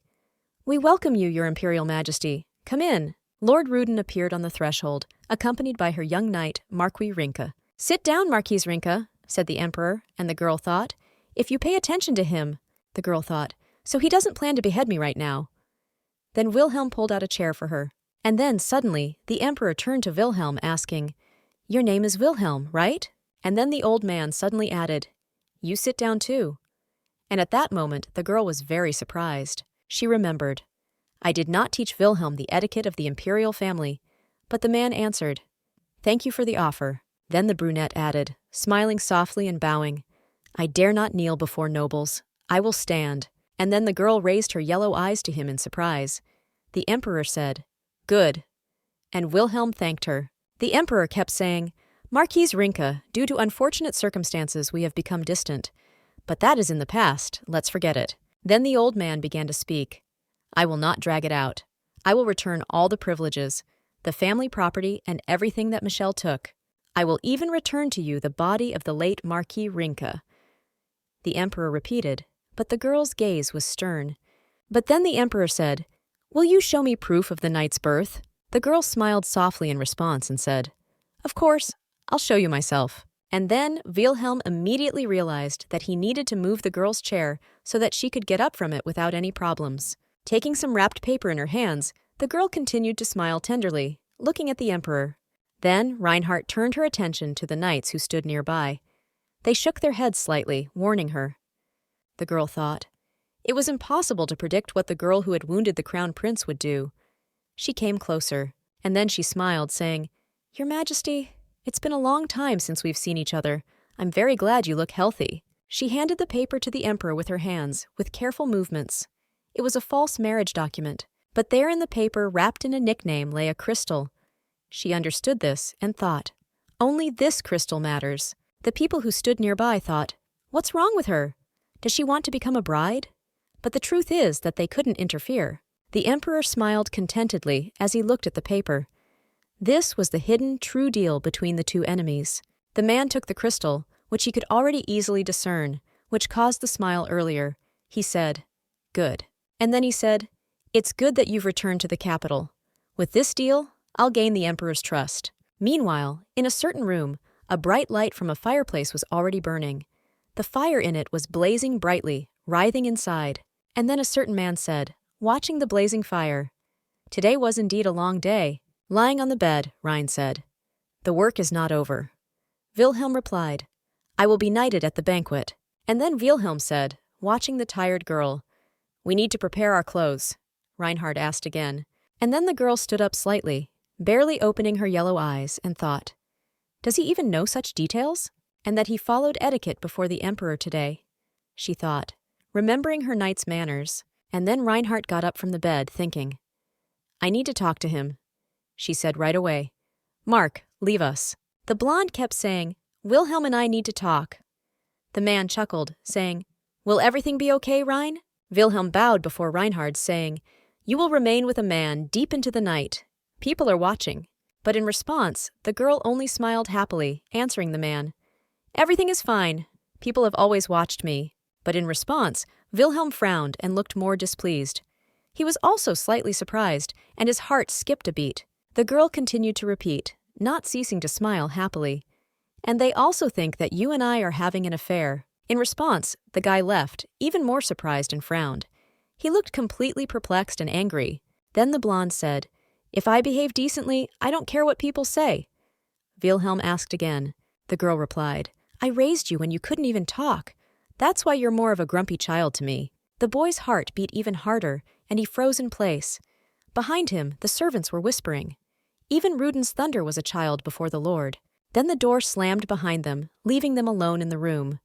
The girl immediately realized this and looked away. But then the girl sighed and replied, "Anyway, Wilhelm, I wanted to ask you." In response, the man smiled and came closer to her, placing his knee on the bed. And then the brunette squeezed the black sheet on the bed. The girl immediately asked him what he was doing.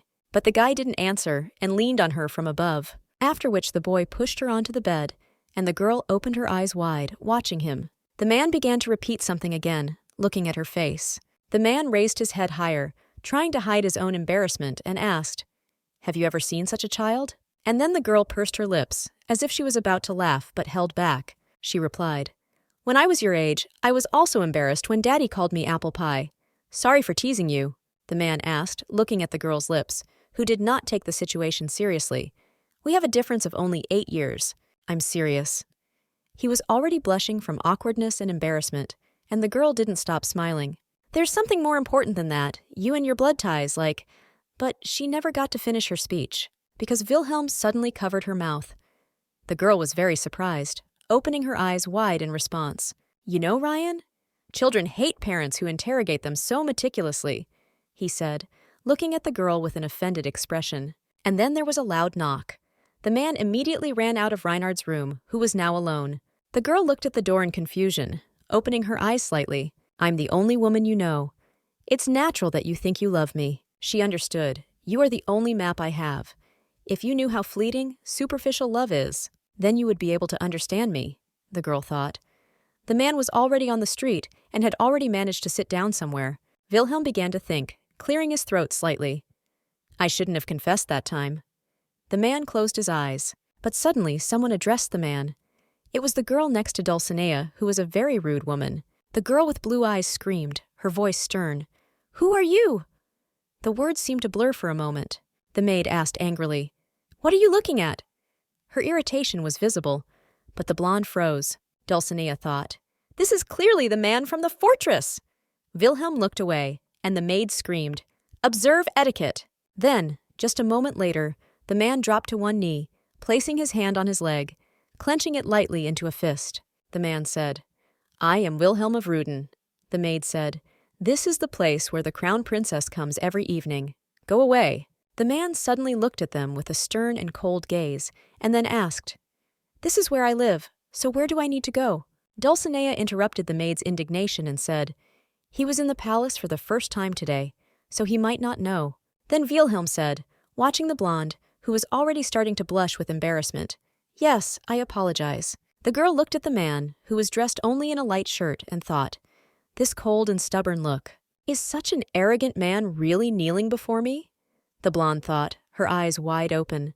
And then the girl became even more embarrassed and crossed her arms over her chest, trying to hide her blazing feelings. Kilia, sword at the ready, insisted. The crown princess showed leniency, and you didn't even thank her. This place is located near the palace where I used to live, so I walk. But I forgot that there are guests in the palace today. Dulcinea kept saying, I will leave now, since you are His Majesty's precious guest. The man was very surprised. Then the blonde smiled, saying, Walking in this place is my only joy. She became even more embarrassed. The girl wanted to suggest something, but suddenly fell silent.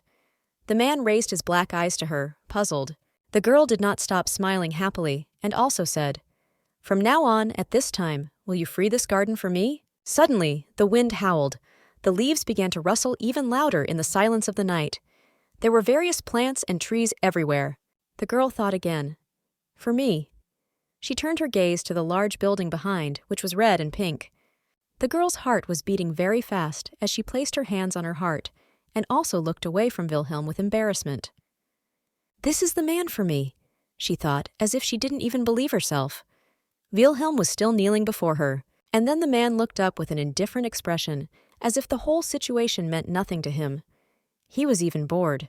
The girl glanced at the brunette again and tried to calm her heart, which was beating at a furious speed. Noticing this, the guy grinned, as if some thoughts had slipped through his head, and there was no trace of boredom left. His gaze changed here, became more relaxed and light, and the smirk did not leave his lips.